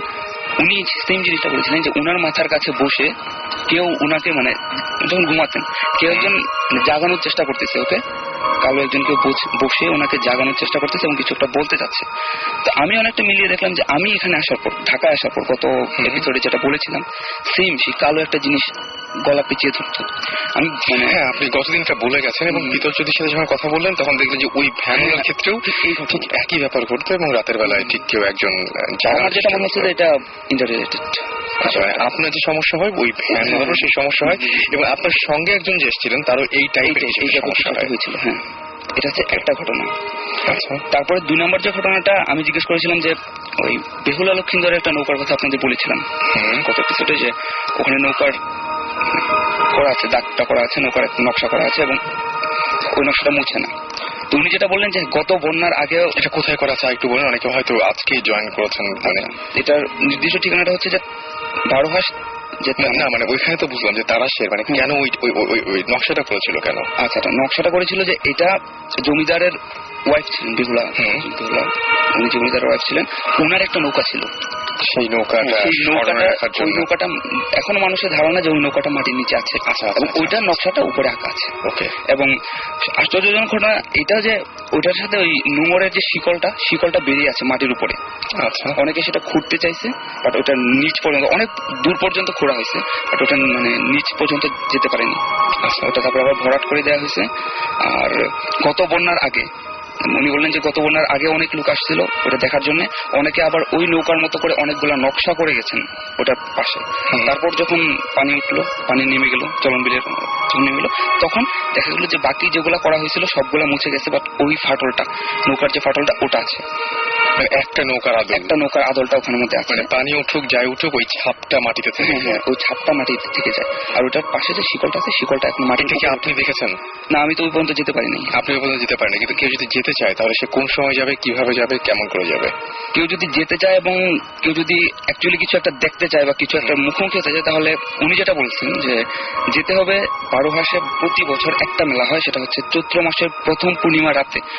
বারোহাস, তারাস এবং এর পাশে আছেন হচ্ছে পাশে আরেকটা গ্রাম, বেশ কয়েকটা গ্রাম মিলে একটা মেলা হয়। আচ্ছা, ওটা হচ্ছে চৈত্র মাসের প্রথম পূর্ণিমা রাতে। ওই রাতে কেউ যদি কিছু একটা বলতে হয় যে যারা বিলিভ করেন না ওনাদের জন্যই বলাটা আসলে, যে প্রথম ব্রিজটা বলে না 3 নম্বর যে প্রথম ব্রিজটা পড়ে তারাস থেকে বারোহাসের দিকে যাওয়ার জন্য, ওটার নিচে যদি কেউ যান তাহলে অন্তত মানে কিছু না দেখে ফিরে আসবেন না, এই কথাটা বলতে পারি আর কি। অলরাইট, তার মানে এটা তো আপনি এই ব্যাপারটা আপনি নিশ্চিত? হ্যাঁ, এই ব্যাপারটা আপনি নিশ্চিত করছেন যদি এরকম কেউ চায় তাহলে সে কি? এটা শুধু যে পিতা চৌধুরীর মুখে শুনেছি সেটা না, এই যে এই ঘটনাটা, এটা ওই গ্রামের অনেকগুলো লোকের সাথে কথা বলেছি আমি এবং ওনারা সেম ঘটনায় বলেছেন যে ওই ওই ওই ওই নির্দিষ্ট জায়গাটা, ব্রিজের নিচের ওই জায়গাটা অনেক অনেক ভয়ঙ্কর একটা ঘটনা। আমার কাছে যেটা মনে হয় যে অনেক ভয়ঙ্কর একটা ঘটনা। ওকে, সো আমার যেটা মনে হয় যে আবারও আমরা সুমন ভাইয়ের কাছে ফিরে যাই। আর এর মধ্যে আমাদের সাথে সাকিব এসে জয়েন করেন। সাকিব, আপনি কি একটা দাওয়াতে ছিলেন শুনলাম? হ্যাঁ। ওকে, যা খেয়েছি সব ভালো হয়েছে। ওকে, তো আমরা ভয়ঙ্কর একটা গল্প মানে ঘটনা শুনেছি সুমন ভাইয়ের কাছে। সুমন ভাইকে আমি একটা কোশ্চেন করতে চাই। সময় এই যে ভয় পাওয়ার যে লক্ষণ বা কয়েকটা কিছু ঘটবে, এই সময়ে কোনো ধরনের কোনো সাইন পাওয়া যায় কিনা বা কোনো পূর্বাভাস বা বুঝতে পারবো কিনা যে এরকম ঘটনা ঘটতে যাচ্ছে বা কিছু একটা এরকম কিছু হয় কিনা? ওয়েল, অ্যাকচুয়ালি আমরা এখন পর্যন্ত যতগুলো জায়গায় গেছি, বলছিলাম এর আগে যে আমরা লাস্ট 1.5 বছর আমাদের 42টা লোকেশনে আমরা ভিজিট করেছি। তো most of the places actually কিছু নাই, মোস্ট প্রবাবলি, কারণ আমরা গিয়ে সারা রাত মশার কামড়ে খেয়েছি। ভয় তো মাঝে মধ্যে লাগেই, বাট মাঝে মধ্যে এই ধরনের কিছু এক্সপিরিয়েন্স হয়েছে বা হয়, কেউ বলবে কোইন্সিডেন্স বা কেউ যেটাই বলুক, একটা জিনিস মাঝে মধ্যে আমরা এক্সপিরিয়েন্স করেছি, সেটা হচ্ছে যে কোথাও যদি ইলেকট্রিসিটি থাকে, খুব মানে ইলেকট্রিসিটি ফ্ল্যাকচুয়েট করে, অথবা মানে ইলেকট্রিসিটি আসা যায় 1 সেকেন্ডের মধ্যে খুব ফাস্ট, একটা পাওয়ার ফিল টাইপের একটা ব্যাপার হয়। ভোল্টেজ কি আপ ডাউন? ভোল্টেজ আপ ডাউনের চেয়ে বলবো যে অনেকটা বলা যায় যে 1 সেকেন্ডের জন্য ইলেকট্রিসিটি পুরোপুরি নাই, মানে একেবারে মানে লাইট সব বন্ধ হয়ে আবার অন হয়ে যায়, এই টাইপের একটা জিনিস। এই জিনিসটা আমরা এর আগে কয়েকবার দেখেছি। আর আরেকটা খুব ইন্টারেস্টিং ব্যাপার হয়েছে, এটা 2-3 বার হয়েছে, সেটা হচ্ছে যে সিগারেট নিভে যায়, মানে সিগারেট নেওয়া খুব টাফ। এটা খুবই ইনফ্যাক্ট এটা ভেরি রিসেন্টলি আরেকটা ঘটনার মধ্যে আমাদের হয়েছে, হওয়ার পর এটা নিয়ে আমরা আলাপও করেছি যে এই সিগারেটটা দেখছো এইবারও নেমে গেল, মানে এই জিনিসটাও খুব ইন্টারেস্টিং লেগেছে। সো আমার মনে হয় যে এটা এখন যে যার বিশ্বাস যে যেভাবে বিলিভ করে বা ওটা তার ব্যাপার, বাট আমার মনে হয়েছে পার্সোনালি, আমি মনে করি যে মনে হয় এরকম একটা ব্যাপার আছে, কিছু একটা সাইন পাওয়া যায় আর কি। এই টাইপের জিনিসপত্র তো অনেক জায়গায় গেলাম, তো এই জিনিসগুলো কমন পড়েছে আর কি আমাদের, আমরা যতবারই ইয়েতে বলেছি। আজকে যে গল্পটা শোনা, যে তারাশের ঘটনা তো এর আগের বার আমরা শোনাচ্ছি, ওই আমরা 3 জনই ছিলাম ওই দিনও, মানে খুবই ইন্টারেস্টিং লাগছে এই জায়গাটা আমাদের। আমরা জাস্ট এখন আমাদের হাতে একদমই টাইম নেই, না হলে আমরা পারলে লাস্ট উইকে আমরা চলে যেতাম, মানে আমরা এতই ইন্টারেস্টেড জিনিসটা নিয়ে। এবং এখন তো শুনলাম যে চৈত্র মাসের ফার্স্ট পূর্ণিমা, আমরা সাধ্য চেষ্টা করবো, সামনেই আছে, খুব বেশি দেরি নাই, 3-4 মাস পরে হয়তো।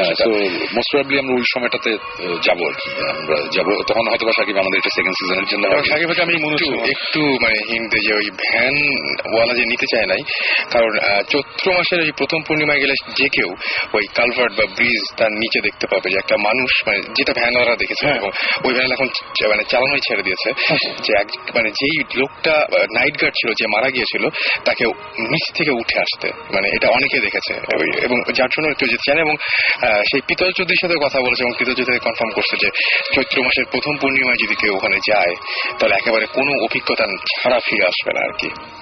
ইনশাল্লাহ ডেফিনেটলি হ্যাঁ, আমরা সেটা যাবো আর কি, এই চান্স হারানো যাবেই না। বিকজ আমরা জায়গা খুঁজে বেড়াই, জায়গা পাই না, সেখানে দাওয়াত দিয়ে যখন আমাদের জায়গা বলে দিচ্ছে যে এখানে আছে, সেখানে একটা কিছু ব্যাপার আছে, ডেফিনেটলি যাবো সেটাই। এবং আমি যেটা শুনেছি যে পিতল চৌধুরী উনি আমাদেরকে হেল্প করতে চাইছেন, রাইট? আচ্ছা, আমাদেরকে SMS করেছেন, এছাড়াও দেখতে পাচ্ছি যে নাম ছাড়াই তিনি বলছেন যে তিনি প্রতিদিনই আমাদের সাথে আমাদের প্রোগ্রাম শোনেন, ভালো লাগে, এবং তিনি বলছেন যে আমি কি কোনো গল্প পাঠাতে পারি? ডেফিনেটলি আপনি গল্প পাঠাতে পারেন, আপনি boothfm@radiofurti.fm এ আপনি গল্প পাঠাতে পারেন, ডেফিনেটলি পারেন। জীবন ভাই ছোট বলুন, উনি আমাদের রেডিও শো প্রতিদিন শুনে কিভাবে? না, আমার একটা রেগুলার শোরে আর কি, এটা মনে হয় বোঝাতে চেয়েছে। রেগুলার শোরে আমাদেরকে তারিন SMS করে বলেছেন যে তিনি আসলে এটা আমি মানে এই কথাগুলো আসলে সাকিব ভাই খুব সুন্দর করে বলেন, মানে এই ভূত টুত এই সমস্ত ব্যাপারে সায়েন্টিফিক এক্সপ্লেনেশন চান তিনি। সায়েন্টিফিক এক্সপ্রেশন হচ্ছে যে just as if you go back 30 years, তোমাকে কেউ যদি একটা রিমোট কন্ট্রোল দিয়ে টিভি অন হয়ে যাচ্ছে এটা কেউ দেখাতো 40 বছর আগে, তখন ওটা আমাদের কাছে ম্যাজিক মনে হয়, তাই না? একটা কথাই আছে যে গো ফরওয়ার্ড ইনাফ ইয়ার্স অথবা গো ব্যাক ইনাফ ইয়ার্স, তাহলে মডার্ন জিনিসপত্র ওদের কাছে মনে হবে অলৌকিক, একদম, তাই না? সো ভূত জিন সেটা হচ্ছে যে এই জিনিসগুলো অনেক আগে থেকে আছে, এবং এগুলো আমরা অনেকে এক্সপিরিয়েন্স করছি, ওগুলো এখন আমরা কোনো ব্যাখ্যা সায়েন্টিফিক্যালি দিতে পারিনি, মোস্ট প্রবাবলি বিকজ এগুলো পিছনে খুব প্রপার সায়েন্টিফিক ইনভেস্টিগেশন হয়ও না, সেটাই হয়। সো এটা I don't know, মানে there's obviously something there, মানে যেমন কোয়ান্টাম মেকানিক্স এসে নিউটনের ফিজিক্স পুরো ধ্বংস করে দিচ্ছে, তারপরে স্পিড অফ লাইট ছিল কনস্ট্যান্ট, ইভেন 2 বছর আগে পর্যন্ত স্পিড অফ লাইট ছিল কনস্ট্যান্ট, কিন্তু নিউ ইয়র্কে না কোথায় জানি ওরা ট্যাকিয়নকে স্পিড অফ লাইট থেকেও স্পিডে এক জায়গায় পাঠাতে পারছে, আচ্ছা অ্যাক্সেলারেট করছে। সো ওই কনস্ট্যান্ট আসলে কনস্ট্যান্ট না। এইগুলা চিন্তা করলে ভূত জিন থাকতেই পারে, এবং এগুলো সায়েন্টিফিক এক্সপ্লেনেশন হয়তো প্রতি সিজন 12 আমরা ইনশাআল্লাহ আমরা পেয়ে যাবো। এছাড়া আমাদেরকে SMS করেছেন সানি, সুস্মিতা, অপু, রিজভি সহ আরো অনেকে, এবং আমাদেরকে ইমেলও করছেন অনেকে, এবং আমাদের একটা গ্রুপ আছে কিন্তু, সেটা হচ্ছে যে ফেসবুকে ভূত FM অফিসিয়াল গ্রুপ অফ ভূত FM, এখানে আপনার ইচ্ছা করলে জয়েন করতে পারেন, এবং আপনাদের ইনফরমেশন গুলো আপনারা SMS বা আপনারা ইচ্ছা করলে আপনারা মেইল করতে পারেন আমাদের আমাদেরকে। যাই হোক, আমরা কি ব্রেকে যাবো সময় ভাই? প্লিজ আমার আচ্ছা ওকে ওকে খেয়ে এসছেন কিন্তু একটু আগে। যাই হোক, পানি। ওকে পানি। সো আমরা একটা গান শুনেছি। ইন দ্য মিন টাইম আমাদের SMS করুন। SMS করতে হলে যেটা করতে হবে, শাউট লিখে স্পেস দিয়ে আপনার নাম লিখে স্পেস দিয়ে আপনার মেসেজ লিখে পাঠাতে হবে 9840 নম্বরে। আরো একবার বলি যে অনেকে হয়তো হতাশ হবেন না। তামজিদ SMS করেছেন আমাদেরকে, SMS করেছেন আমাদেরকে অনেক, আশা, ফাহিম, রাফি, লাবিন, মাসিম, আমাদের নাসিম আমাদের SMS করেছেন, নজরুল সহ আরো অনেকে। আমরা আপনাদের SMS গুলো সযত্নে রেখে দিচ্ছি আমাদের কাছে, এবং গত সপ্তাহের SMS যেমন এই সপ্তাহে পড়া হচ্ছে, ডেফিনেটলি এই সপ্তাহের SMS গুলো আগামী সপ্তাহে পড়া হবে একে একে। So stay tune two radio ফুর্তি। চলুন শুনে আসি একটি গান।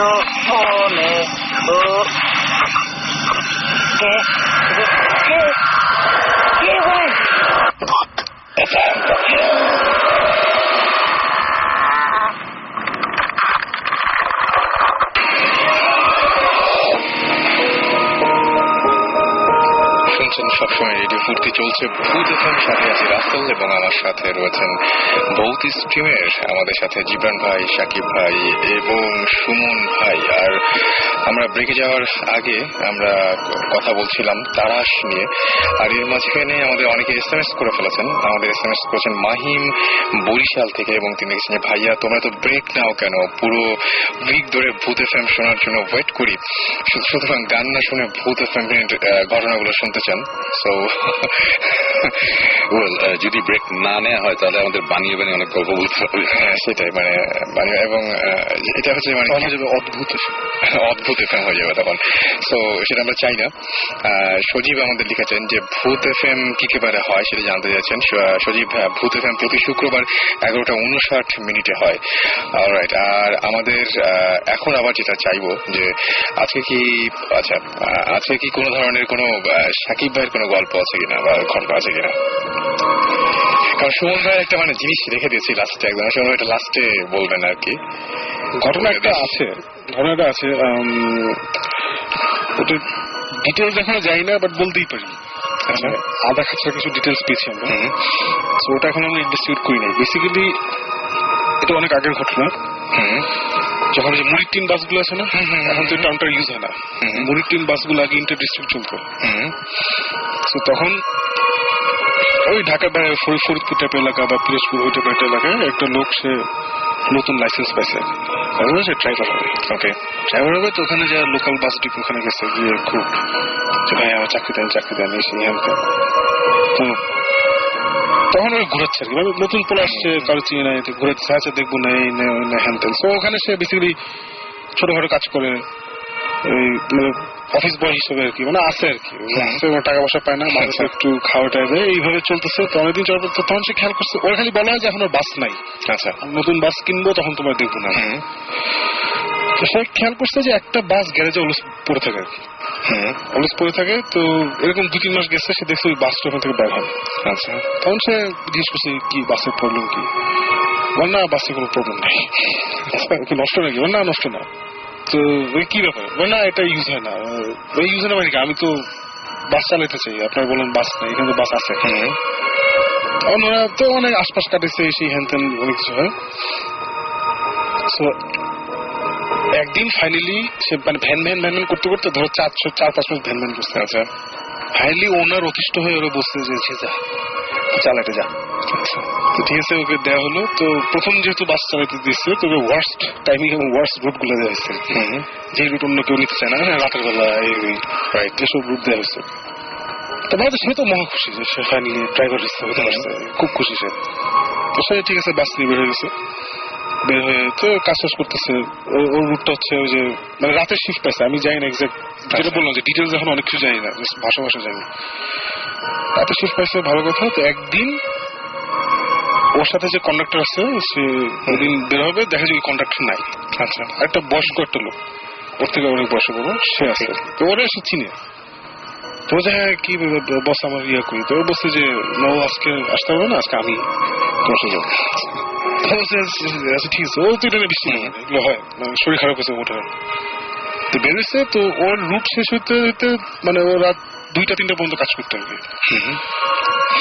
তো এখন যেরকম ঢাকার রাতের বেলা হাইওয়ে গুলো অনেক খালি হয়ে যায়, তখন আরো খালি ছিল। আর এখন তো অ্যাটলিস্ট স্বাভাবিক, মানে রাতের বেলা you can see lot of lights, কারণ এখন অনেক জনবসতি বাড়ছে।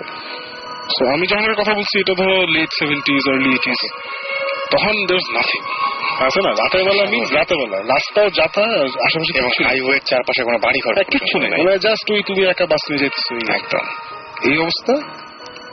সো অ্যাপারেন্টলি সে বাস চলতেছে, বাসে 2-3 জন যাত্রী আছে যেতেছে,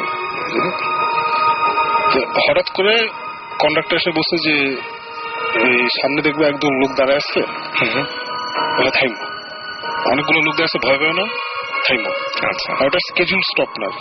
আচ্ছা, তাহলে বলছে আচ্ছা ঠিক আছে ফাইন, ও তো কিছু চিন্তা না, ঠিক আছে ফাইন। তো ঠিকই দেখে শুধু যাওয়ার পরে রাস্তার পাশে অনেকগুলো লোক দাঁড়িয়ে আছে, প্রায় অ্যারাউন্ড 15-20 পিপল এরকম। সে তখন থামলো, সবাই উঠলো, উঠা পরে যাচ্ছে। তো সেটা ইন্টারেস্টিং জিনিস খেয়াল করলো যে কন্ডাক্টর কাছে কোনো পয়সা নিচ্ছে না। কন্ডাক্টর কোনো পয়সা না ওদের কাছে, ইমিডিয়েটলি কিন্তু রাতের বেলা হারাটা মানে নিয়ে সব সাফ করে দিবে না। কন্ডাক্টর কিছু বলতেছে না, কন্ডাক্টর ইনফ্যাক্ট পিছিয়েও নেই। কন্ডাক্টর আসে ওর পাশে বসেছে। আচ্ছা, তো চাইতেছে, বলতেছে যে বসদের ইয়ে নিবেন না, ভাড়াটা নিবেন না? না, এদের ভাড়া দেওয়া আছে, অসুবিধা নেই। আচ্ছা, বলেন কি ভাড়া দেওয়া আছে মানে? তুমি কিছু ভাইবো, তুমি চালাও। আচ্ছা, আমরা যেখানে থামতে বলবো হ্যাঁ থামবে। সেভাবে যাচ্ছে যাচ্ছে যাচ্ছে হঠাৎ করে এই দুইটা আগে থেকে লোক ছিল, 2-3টা আগে থেকে, ওরা একটা জায়গায় নামবে আর কি। তো সে এসে চাই মেয়ে বাস থামাও, এখানে নামবো আমি। তো কন্ডাক্টর উঠে বলছে কি বস এখানে নামা যাবে না, আপনার আমরা পরে নাম। ড্রাইভার এখন কনফিউজড, স্কেজুল স্টপ আসতেছে সামনে, ওখানে ওরা থামবে না। তো ড্রাইভাররা তখন বলছে না সামনে তো স্টপ আছে, না এখন থামা যাবে না, তুমি বেশি কথা বলো না, চুপ করে চালাও। আচ্ছা, তখন ওই প্যাসেঞ্জার গুলো খেপে যাচ্ছে। আচ্ছা, এই মেয়ে আমরা থামাই, বাস থামাও, হ্যান ত্যান এসে খেপে যাচ্ছে। তখন কন্ট্রাক্টর ওইটা আবার বলছে, ভাই আপনারা ঝামেলা করেন না, আপনারা বসেন, শান্ত বসেন, আমরা একটু ঝামেলা আছে, আমরা আইসা আবার নামাই দিব আপনাকে। আচ্ছা, তখন ড্রাইভার ফাইনালি ডিসাইডেড যে এত কি মানে এরা কে কি এরা কি কিছুই তো বলতেছে না। না আমি থামবো, কেন থামবো না, 100 বার থামবো। তখন সে ওই আনস্কেজুল মানে যেখানে বাস স্ট্যান্ড হওয়ার কথা ওখানে থামছে। আচ্ছা, থাইমা দেখে জায়গাটা চিনতেছে না, মানে বুঝছে, দূর থেকে দেখছে যে বাস স্ট্যান্ড। তো কাছে এসে যখন গাড়িটা থামাচ্ছে, থামায় দেখে ওখানে আসলে বাস স্ট্যান্ড নাই। হ্যাঁ, সেই জায়গাটা চিনতেছে না, ইট লুকস ডিফারেন্ট। আচ্ছা, তখন সে একটু ঘাবড়ে গেছে। আচ্ছা, ঘাবড়ায় কন্ট্রাক্টর বলছে এটা এখানে না স্ট্যান্ড ছিল? তখন কন্ট্রাক্টর বলে যে হ্যাঁ ছিল ছিল, তো তুমি তো মিস করছো। তাই বলে না রাস্তা তো খালি, আমি মিস করতেই পারি না। না নিশ্চয়ই ছিল, তুমি মিস করছো, অসুবিধা নেই, আমরা ওনাদেরকে পরে ঘুরে, ও খালি ওটাই বলছে ঘুরে আসে না দেখো, ঘুরে আসে না। পাঁচ যায় বলে না এখানে স্ট্যান্ড ছিল, কই গেল? তার নিশ্চয় আরো সামনে আসছে, সে আরো সামনে যায় স্ট্যান্ড, সে আর ওই স্টপটা খুঁজেই পেল না, লোকগুলা নামতেই পারলো না। ফাইনালি কিছু যাওয়ার পর হঠাৎ করে কন্ট্রাক্টর বলি এখানে রাখেন। আচ্ছা, তাহলে কিছু নেই বুঝছো, আচ্ছা এখানে রাখেন। সে এখানে বাসটা নিয়ে থামাইলো, থামানোর পরে যে লোকগুলো উঠছিল ওরা সবাই উঠলো, ওখান থেকে নেমে গেল। আচ্ছা, দ্যাট ওয়াজ ইট। নেমে গেছে, নেমে যাওয়ার পরে নামতেছিল, যখন নামার সময় কন্ট্রাক্টর খুব রেসপেক্টফুল দাঁড়াইছিল। আচ্ছা, দাঁড়াইছিল, ওরা নামলো, তারপর কন্ট্রাক্টর আসসালামু আলাইকুম দিল, ওরা ঘুরে একটা এমনি করে ওরা চলে গেল। আচ্ছা, তখন তো বাস ড্রাইভার টোটালি কনফিউজ, ওই দুই পার্টার তখন বুঝছে যে আগে থেকে যারা ছিল যেখানে সামথিং ইজ গোয়িং অন, যেটা আসলে বুঝতেছে না। রাইট, তারপরে বাস ড্রাইভার বলে যে এখন কন্ট্রাক্টর বলে হ্যাঁ গাড়ি ঘোরা, ওদের নামাইতে আসছে। তারপর ওরা ঠিক ঘুরে গিয়ে ওদেরকে নামাই নিচ্ছে। ওরা তো খেপে গেছে, হ্যাঁ মিয়া পয়সা ফেরত দেওয়া, হ্যাঁ পয়সা ফেরত নিচ্ছে। আচ্ছা, এগুলো জীবনে হয় না, মানে যেসব জীবনে বাঁচা হয় না এগুলো সব হইতেছে। ওকে, ফাইনালি যখন গ্যারেজে ফেরত দিয়ে রাতে বেলা বলে যে বস এটা কি হইল রাতে, তখন যে স্টোরিটা বলছে, অ্যাপারেন্টলি স্টোরিটা ইজ 71-এ এই বাসটা এই রুটে চলতো। আচ্ছা, এবং এই প্যাসেঞ্জার গুলো এখানে উঠছিল তখন। আচ্ছা, and midway before they reach the destination they got attacked by this Pakistani army. আচ্ছা, সবগুলোর নামায় বাইরে হচ্ছিল এখানে। ওকে। and apparently ওই সার্টেন একটা ডেট আছে যে ডেটে ওরা মারা গেছিল সামথিং, আমি এখনো ক্লিয়ারলি জানি না। আচ্ছা, ওই রুটে ওই বাসটা, এর জন্য ওই বাসটা ওখানে আসলে ফালা রাখা হয়েছিল, বিকজ ওটার মধ্যেই মার্ডারটা হয়েছিল। ও তো এটার পরে ওরা বাসটা নিয়ে যখন যেত তখন এই জিনিসটা হইতো রাতের বেলা। তো আর ড্রাইভারের হার্ট অ্যাটাক হচ্ছে, এই হচ্ছে বহুত আরো অনেক কিছু নাকি হচ্ছে যেগুলো আমি এখনো ক্লিয়ারলি জানি না। Okay. So which is why that bus was retired. তারপরে অনেক বছর চলে গেছে, তো অনেক বছর হওয়ার পরে ওরা হচ্ছে এখন বোধহয় এটা হবে না। আচ্ছা, তারপরে ওরা ওই দিন চান্স নেয় না, ওই দিন ওই বুড়া বেটাও জানে, এর জন্য আগে থেকে ও রেডি ছিল। So apparently these people, poor passengers, ওরা they were killed by the soldiers, এবং ওই বাস নাকি ওই সার্টেন টাইম ওখান থেকে গেলে ওরা এখন উইঠা ওদের ডেস্টিনেশন রিচ করে তারপর চলে যায়। আচ্ছা, আচ্ছা, আচ্ছা। তো আপাতত এটা জানি। তো এটা থেকে আপনার মানে কোনো এখন যেটা হচ্ছে ইনভেস্টিগেশন করার জন্য আমাদের দরকার, first of all we need that bloody bus. ওই বাসটা আমাদের মধ্যে নেই। আচ্ছা, তারপরেও ওখানে লোকজন ক্লেম করে যে সার্টেন রাতে নাকি ওখানে মানে একটা জায়গায় লোকজন দাঁড়ায় আছে দেখা যায়, কিন্তু কাছে গেলে আবার ওখানে কেউ নাই। তারপর ওখানে মাঝে মাঝে গাড়ি বন্ধ হয়ে যায়। এই একটা জায়গা আছে আর কি। ওই জায়গাটা আমরা আরো কিছু ইনফরমেশন নিয়ে উইল গো আর কি। স্টোরিটা অনেক ইন্টারেস্টিং, অনেক অনেক অনেক। এবং আমরা চাইবো যে বাসের কন্ডাক্টর মানে ওটা মানে ওই টাইমের কেউ, যেমন বাস ড্রাইভারটা স্টিল অ্যালাইভ। আচ্ছা, বাস ড্রাইভার স্টিল অ্যালাইভ, তাহলে তো কন্ডাক্টর বেচারা is not alive. But bus driver মানে যে কোনো একজন, বাসের যে কোনো একজনকে পেলেও তো অনেক বড়। এখন আমরা ওর সাথে যোগাযোগ করার চেষ্টা করতেছি, we trying to get some more information, দেখি কি হয়। তো আমরা অনেক বেশি, আমার কাছে ভয়ঙ্কর লেগেছে।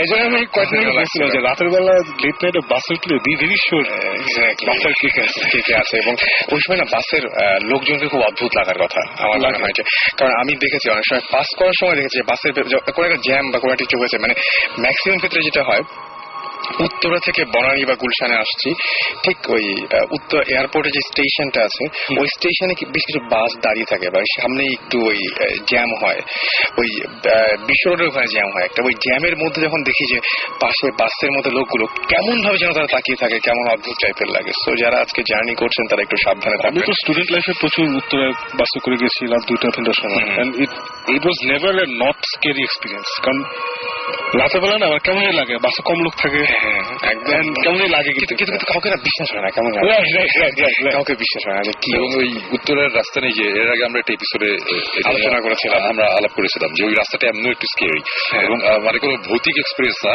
আমার বেশ আগে একটা ঘটনা ঘটেছিল, সেটা হচ্ছে তখন আমার ফার্স্ট সোলো অ্যালবাম সুমন প্রথম যে অ্যালবামটা ওইটা রেকর্ডিং চলছিল।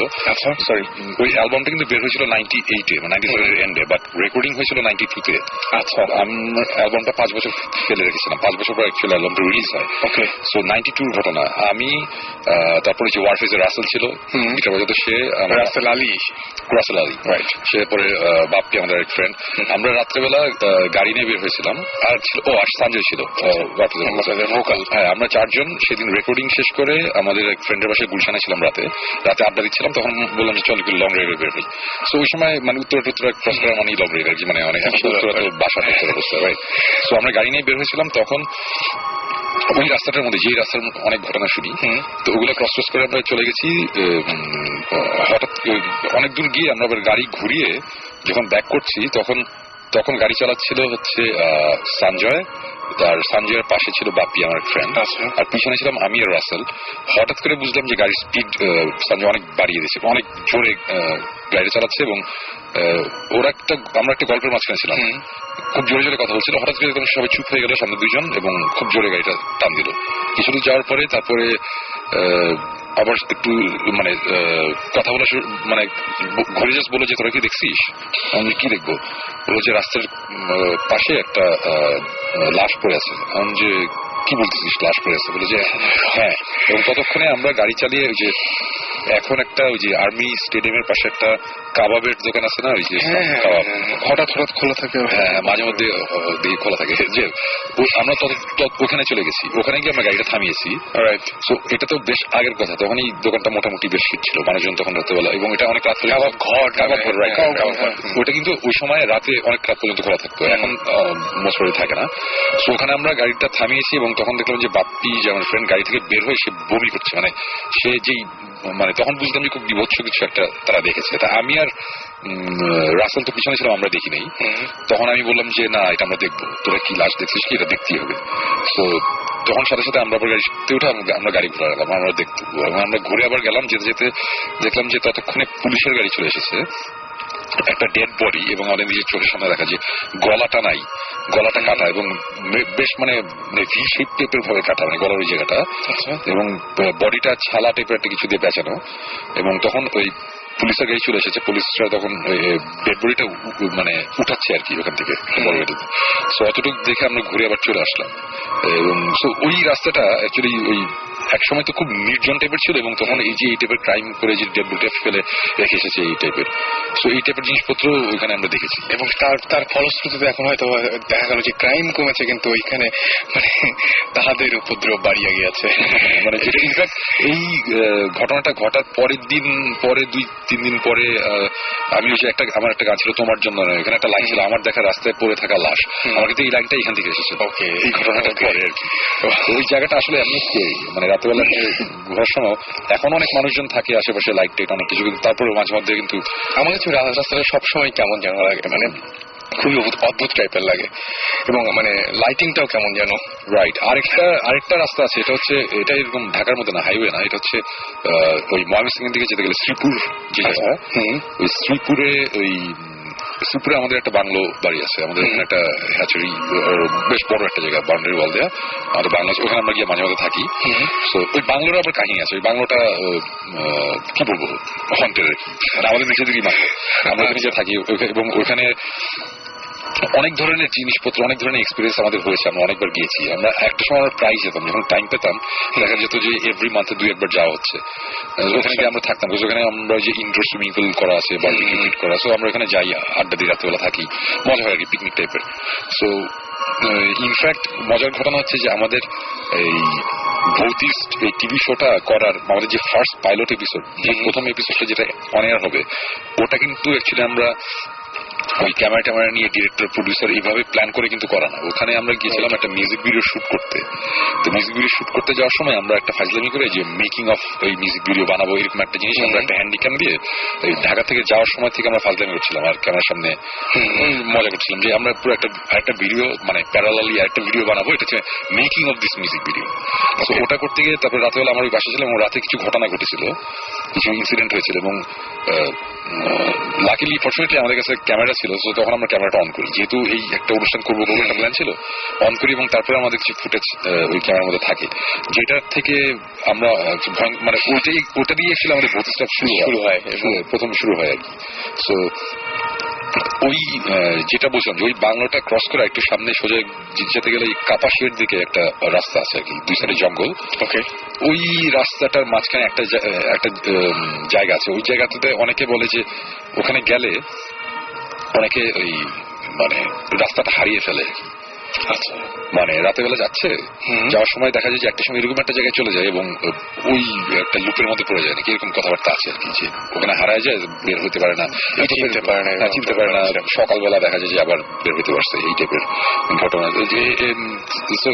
ওইখানে আমি এরকম রাস্তা সংক্রান্ত একটা জিনিস দেখেছি। আর আরেকটা জিনিস, এখন যেহেতু শ্রীপুরে একটা কথা আসছে, তখন একটা স্টোরি বলি, এটা এর আগে বলেছিলাম নাকি জানি না।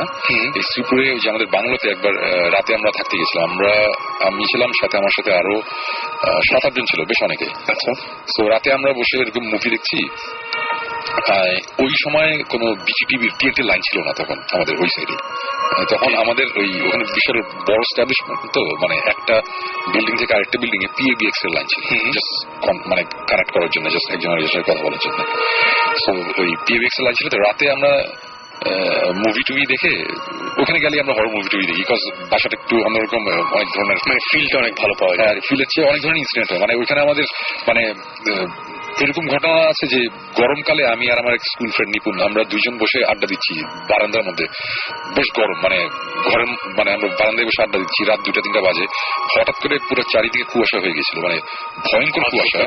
মানে সে আমি আর আমার ফ্রেন্ডের ডিস্টেন্সটা ছিল সে 3 ফিট 4 ফিট, আমরা একজন আরেকজনকে ঠিক মতো স্পষ্ট দেখতে পাচ্ছিলাম না, এই ধরনের কুয়াশা।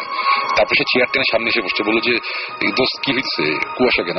আমি তো বুঝতে পারছি না, এবং আমরা কিন্তু গরম ফিল করতেছি গরমকালে, এবং তার ঠিক পাশে ডান দিকে যদি আমরা সোজা তাকালে হচ্ছে সামনে একটা লনের মতন পাশে একটা ওই সুইমিং পুলটা, আর ডান দিকে একটা খোলা জায়গা আছে। খোলা জায়গার মধ্যে আমরা মানে এত কুয়াশা, মানে কিছু দেখা যাচ্ছে না, এবং জাস্ট 5-6 মিনিট পর হঠাৎ করে কুয়াশাটা কমা শুরু করলো।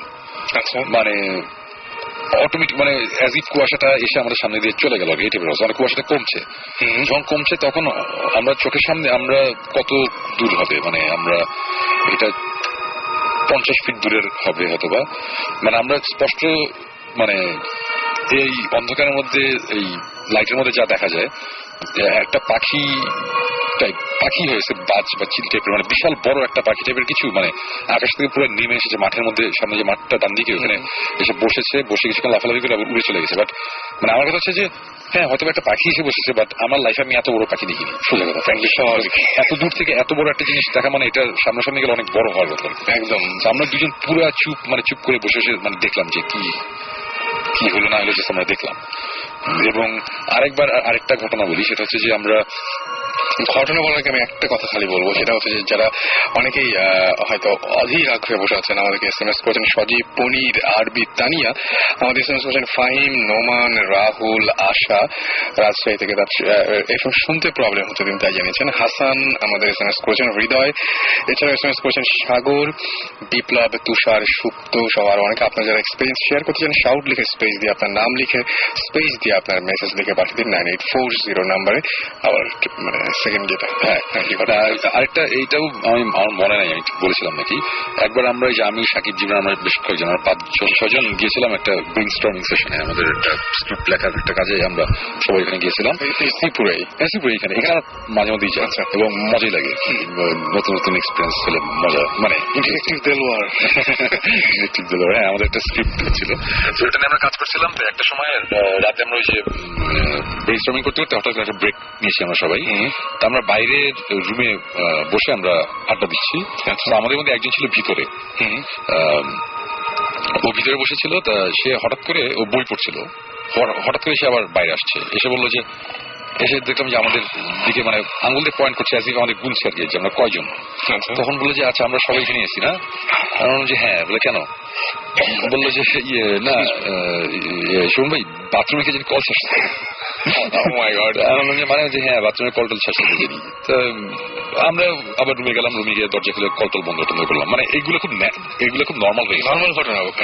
এগুলো যদি নর্মাল হয় তাহলে তো প্যারানর্মাল যেগুলো ছিল তো ভয়ঙ্কর হওয়ার কথা। হ্যাঁ, মানে আমার চাচা চাচি একবার গিয়েছিল ওইখানে, এবং যাওয়ার পরে আমার চাচি উপর থেকে দেখেছিল যে নিচে আমাদের যে কেয়ারটেকার সে বারান্দা তো মানে লনের ওখানে দাঁড়িয়ে আছে, ওকে ডাক দিল, ও মাথা ঘুরিয়ে তাকিয়ে দোতলা তাকিয়ে বারান্দায় তাকিয়ে ঘুরে এবার চলে গেল।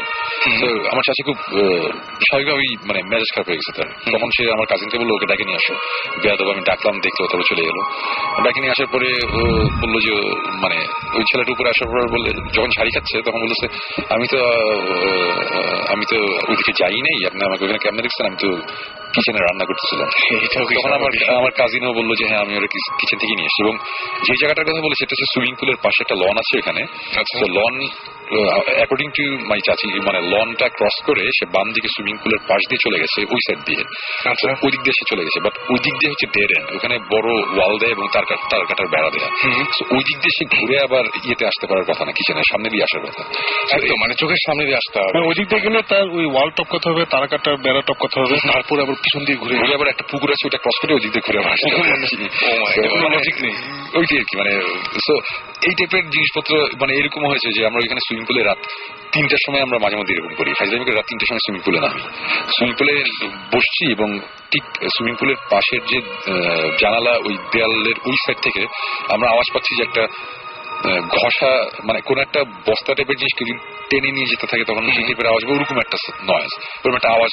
এবং আমরা সাথে সাথে সবাই চুপ করছি, সবাই একসাথে চুপ করলাম, দেখলাম যে হ্যাঁ 2-1 বার আওয়াজ হলো, আবার আওয়াজটা বন্ধ হয়ে গেল। তারপরে এরকম করতে করতে আমরা দৌড়াই আবার গেলাম বাইরে গিয়ে কিছু নাই। এগুলো খুবই নর্মাল আর কি আমাদের এখানে। এটা ইনফ্যাক্ট মানে অ্যাডস টু দ্য অ্যাটমসফিয়ার, কারণ আমরা ওখানে বেস্ট করতে গেছি একটা হরর মুভি, আমরা আরো ইন্সপায়ার্ড হয়ে আছে না, চল লিখি। ভালোই এই টাইপের ব্যাপার, এগুলো কোনো মানে ওইখানের জন্য এগুলো কোনো ঘটনাই না। তো আমরা আজকে শেষ করি, তবে শেষ করার আগে সুমন ভাই শেষ করতে চেয়েছিলেন যেটা দিয়ে আর কি। ও আচ্ছা আচ্ছা, ওইটার গল্পটার ফিনিশিংটা এর আগে আমি একটা জাস্ট কথা বলে নিই, সেটা হচ্ছে যে ওই লাস্ট এপিসোডে বলেছিলাম, আবার বলছি যারা জানে না, সেটা হচ্ছে আমাদের ভৌতিষ্কের যে অনুষ্ঠানটা, এটা দেশ টিভিতে জানুয়ারি থেকে অন এয়ার হবে ইনশাল্লাহ, মোটামুটি সবকিছু ফাইনাল। সো সামনে আসছে আর কি ভৌতিষ্ক, ওটা দেখলে আপনাদের একটা আইডিয়া হবে অ্যাকচুয়ালি আমরা কি করছি আর কি করছি না। আর আরেকটা জিনিস হচ্ছে যে এই জিনিসটা আবার ক্লিয়ার করি, সেটা হচ্ছে যে আমরা এই ভৌতিক করছি বা ভৌতিক যে টিভি শো করছি, করার পিছনের কারণ এটা না যে আপনাদের বিশ্বাস করানো যে এইগুলো এক্সিস্ট করে। আমাদের কারণ হচ্ছে আপনাদের এন্টারটেইন করা। আপনারা এগুলো শুনবেন, ইন্টারেস্ট যারা পান তারা মজা পাবেন, এটার জন্যই। আমরা বলছি না যে না জিন ভূত এক্সিস্ট করে এবং আমরা বিলিভ করি দেখে আপনাদেরও করতে হবে, এরকম কোনো ব্যাপার। একদম একদম। তো আমাদের এইসব গল্প টল্প শুনে অফেন্ডেড হওয়ার কিছু নাই, এটাই বলতে চাচ্ছিলাম। আর এখন আরেকটা জিনিস বলি যে আমরা এর আগেও বলেছি যে আমরা যখন ইনভেস্টিগেশনে যাই, অনেক কথা টথা শুনে অনেকের কাছ থেকে অনেক রিপোর্ট পাওয়ার পরে আমরা ওখানে যাই, এবং অনেক সময় যেটা হয় যে আমরা পাই না, মানে আমরা যেহেতু বাংলাদেশে কেউ অ্যাকচুয়ালি এগুলো জানতে দিতে চায় না, সো আমাদের ইনফরমেশন অ্যাকচুয়ালি পাই না। সো আপনাদের যদি কখনো এরকম কিছু হয় যে কারো বাসায় কোন রকম সমস্যা হচ্ছে বা আপনারা চান যে আমরা এসে ইনভেস্টিগেট করি, তাহলে অবশ্যই আমাদের info@bhutis.com এই ইমেল অ্যাড্রেসে পাঠাবেন, অথবা রেডিও ফুর্তিতে যেই ভূত এফএম radiofurti.fm এখানে পাঠিয়ে দিলে হবে, এটা আমরা পেয়ে যাবো। এবং আমরা যদি মনে হয় যে এখানে যাওয়া যায় তাহলে আমরা এসে অবশ্যই ইনভেস্টিগেট করব। এখন শেষে আমি আজকে ভূত এফএম শুরু হওয়ার সময় আমি একটা গল্প বলছিলাম যে আমি প্রচন্ড ভয় পেয়েছিলাম রাত্রেবেলায়, যে আমার রুমের মধ্যে একটা ফাঁসি দড়ি দেখেছিলাম, যে ওটা দেখে। তো যাই হোক, ওটা আমি শেষ করি। তা এরকম একটা অবস্থা আমার হয়ে গেছিল যে যেটা বলছিলাম যে আমি এত ভয় পাইনি, রুমের মধ্যে সাদা রঙের একটা দড়ি এবং অন্ধকারের মধ্যে কিছুই দেখা যাচ্ছে না, খুব হালকা শেপটা বোঝা যাচ্ছে যেটা একটা, বুঝতে পারছি এটা একটা ফাঁসির দড়ি। তো তারপরে যখন আমি চিন্তা করলাম যে না, অনেকভাবে লজিক্যালি এক্সপ্লেন করতে গিয়ে আমি তখন আর করতে পারছি না, যে না এটা কিভাবে এক্সপ্লেনেশন দিব, এটার কোনো এক্সপ্লেনেশন দেওয়ার নাই। এবং সুভাষ ভাই হাত পা নাড়াতে পারছিলেন বা এরকম? হ্যাঁ, আমি তখন পুরোপুরি জাগা, এবং আমি একটা সময় এরকম ভয় পেয়েছিলাম, আমি সুরাও পড়েছি অনেকবার, যে পুরোটাই আমি আবার চোখ খুলেছি, তাকিয়ে দেখলাম যে ইট স্টিল এক্সিস্ট, মানে আমি এখনো দেখতে পাচ্ছি জিনিসটা আছে। আচ্ছা, সো নট দ্যাট যে বোবা ধরেছে আটকে, ওরকম স্বপ্ন টাইপেরও কিছু না। এবং তখন আমি ডিসাইড করলাম যে এখন আমার এটা ফেস করতেই হবে। আমি অনেক ভয় পেয়েছি, ফাইন, বাট এখন আমি এটা দেখতে হবে যে অ্যাকচুয়ালি ব্যাপারটা কি। রাইট। সো তখন আমি যেটা করি, আমার ওই চাদর ছড়িয়ে আমি উঠে বসে আমি জাস্ট একটু সামনে যখন যাই, সামনে যাওয়ার সাথে সাথে আমি বুঝতে পারলাম সেটা হচ্ছে যে আমার এসির থেকে যেই সাদা রঙের একটা কেবল এসে প্লাগ পয়েন্টে লেগেছে, এটা নামার সময় একটু পিছিয়ে একটা ফাঁসির দড়ি থেকে একটা শেপ হয়ে ওটা আমার প্লাগ পয়েন্টে প্লাগটা গিয়ে লেগেছে। এটাই অন্ধকারে ওরকম একটা অবস্থাতে দেখে মনে হচ্ছিল, এবং আমি স্পষ্ট বুঝতে পারছিলাম যে এটা একটা ফাঁসির দড়ি। তো আমি এই কথাটা যে বললাম, এই গল্পটা বলার পিছনে কারণ হচ্ছে যে আমরা আমি সাকিব জিব্রান বা আমরা ভৌতিক টিম বা আমরা এগুলো অনেকদিন ধরে সব জায়গায় যাচ্ছি, অনেক ধরনের এক্সপিরিয়েন্স আমরা গ্যাদার করেছি, অনেক কিছু হয়েছে, অনেকবার ভয়ও পেয়েছি। বাট আমি এখানে যে ভয়টা পেয়েছি, এই ভয়টা মানে অমূলক, যেটাকে ভয়ঙ্কর রকম, মানে আমি এরকম ভয় আমি জীবনে পাই নাই। অথচ আমি যে জিনিসটা দেখে ভয় পেয়েছি, এটা হচ্ছে জাস্ট এসির পাওয়ার কেবল, আর কিছুই কিন্তু না। একদম এসির পাওয়ার কেবল ওই লাইটের মধ্যে এরকম ভাবে দেখে আমি কিন্তু চিন্তা করেছি এটা ফাঁসির দড়ি। আমি যদি তখন চোখ বন্ধ করে যদি আবার ঘুমিয়ে যেতে পারতাম বা এক করতাম ঘুমানোর, তারপরে যদি উঠে পড়তাম সকালবেলা যখন অনেক আলো রুমের মধ্যে, বা এরকম একটা সিচুয়েশন যদি হতো, আমি কিন্তু সারা জীবন বলতাম যে আমি একটা জিনিস দেখেছিলাম, আমাকে একবার মারতে আসছিল, অলমোস্ট আমি মারা গেছিলাম। অ্যাকচুয়ালি কিন্তু এটা না, আসলে এটা আমার এই কথা বলার কারণ হচ্ছে এটাই যে আমরা অনেক সময় অনেক কিছু দেখে অনেকভাবে ভয় পাই, বাট এর মানে এই না যে এর পিছনে কোনো সুপার ন্যাচারাল বা কোনো ব্যাড স্পিরিট অথবা জিন ভূত এগুলোর কোনো ব্যাপার আছে। মোস্ট অফ দ্য কেসেসে কিন্তু এগুলো থাকে না। যেসব জায়গায় থাকে ওইসব জায়গায় নিয়ে অ্যাকচুয়ালি আমরা ইনভেস্টিগেট করার চেষ্টা করি, ওইসব জায়গার গল্প আমরা শুনে এগুলো আমরা এখানে বলার চেষ্টা করি, বা এক্সপিরিয়েন্স করলে বলার চেষ্টা করি। এবং যেহেতু এইসব জিনিস ওরকম প্রত্যেক দিন আমাদের 6-7টা এক্সপিরিয়েন্স নাই, সেহেতু অ্যাকচুয়ালি ভূত এফএমে আমরা 2-3টা বেশি গল্প আমরা বলতে পারি না, এই কারণে অ্যাকচুয়ালি ব্রেক নিয়ে কিছু গান দিতে হয়। ওকে, আপনারা এই জন্য কিছু মনে করবেন না। ওকে, থ্যাংক ইউ সুমন ভাই। তবে আমি একটা কথা বলবো, সেটা শেষ করতে হবে আমাদের। ফিরে আসবো আবার আগামী শুক্রবার ঠিক রাত 11:59। সেইটা আগে রাসেল, খুব ইম্পর্টেন্ট একটা জিনিস, তুমি সবাইকে একটা ছোট্ট গিফট দিয়েছো, জাস্ট বিকজ আমি লেট এসেছি নিশ্চয়ই আমার গিফটটা আমাকে দিয়ে। হ্যাঁ, অবশ্যই দেবো, অবশ্যই, ডেফিনেটলি। এবং তার আগে একটা কথা বলতে চাই, সেটা হচ্ছে আজকে আমি সাকিব ভাই শিওর সুমন ভাই লাস্টে যেভাবে ভয়টা ভাঙিয়ে দিয়েছেন, আজকে অনেকেই অনেক সাহসী হয়ে অনেক ঘটনার সম্মুখীন হবেন এবং বেশি দূর এগিয়ে যাবেন আগে অল্প হবেন। না না না, এটা আসলে মানে কি, এটা তো আসলে এটা কর। আমি ওটা করতে বলছি না, বাট আমি বললাম আর কি সবকিছু সবসময় না, কিন্তু আছে কিছু কিছু আমরা এক্সপিরিয়েন্স পাবো আশা করি। মানে অতিরিক্ত সাহসী হয়ে যদি করেন তাহলে আমাদের জন্যই ভালো, কারণ আমাদের এরপরে যে ইমেল গুলো আসবে সেগুলো খুব সমৃদ্ধ ইমেল হবে এবং যে সমস্ত SMS গুলো পাবো সেগুলো খুব সমৃদ্ধ SMS হবে। এবং আপনারা আসলে চাই এরকম সাহসী হয়ে উঠুন এবং বেশি বেশি সাহস সঞ্চয় করে ভাবুন যে সবকিছুই মিথ্যা, এভাবে আরো অনেক বড় ঘটনার সম্মুখীন হন এবং ভূত FM আমাদের শেয়ার করেন যাতে আমরা আরো বেশি রকমের আপনাদের কাছ থেকে ইনফর্ম হতে পারি। অলরাইট, আমরা শেষ করছি কারণ ঘড়িতে অলমোস্ট সময় 2:01 ঘুমাতে হবে আপনাদের সবার এবং সুস্থ থাকতে হবে। সবার আগে ভূত FM শোনার জন্য প্রথম সত্য হচ্ছে সুস্থ থাকতে হবে। আর শুরু হয়ে গেছে, আমি জাস্ট লাস্টে দুটো কথা বলি, সেটা হচ্ছে আমি দুজনের কথা বলি। একটা হচ্ছে মুইজ আহমেদ আর একটা সাজিদ হাসান সিফা। ওদের পরীক্ষা, তারপরে তারা ভূত FM আজকে শুনেছে মোস্ট প্রবাবলি, স্পট ব্যাট। কিন্তু আমার কথা হচ্ছে পরীক্ষা খারাপ হলে আমাদের কোনো দোষ নাই এবং পরীক্ষাটা কিন্তু ভূতে দিবে না, পরীক্ষাটা ভূতে দিয়ে দিবে না এবং ভূতের ভাবে যদি ভালো করে ফেলে তাহলে তো খুব ভালো, তাহলে আমাদের ক্রেডিট। তো সেই ভূতের ব্যাপারগুলো ঘটুক, ইনশাল্লাহ সেরকম ঘটবে। 2:01 সবার ঘুমাতে হবে। আর সবচেয়ে বড় শর্ত যেটা, সেটা হচ্ছে যে ভূত FM শোনার জন্য সুস্থ থাকতে হবে। ভূত FM শোনার জন্য যে বাড়ি থেকে অনুমতি পাওয়ার জন্য ভূত FM শোনার জন্য আগে থেকে পড়াশোনা সবকিছু গুছিয়ে রাখতে হবে। তো শেষ করছি ঘুমের গাড়ি দিয়ে। ঘুমের গাড়িতে চড়ে আপনারা সবাই ঘুমিয়ে যান, তবে সেই ঘুম ঘুমাবেন না। টাটা।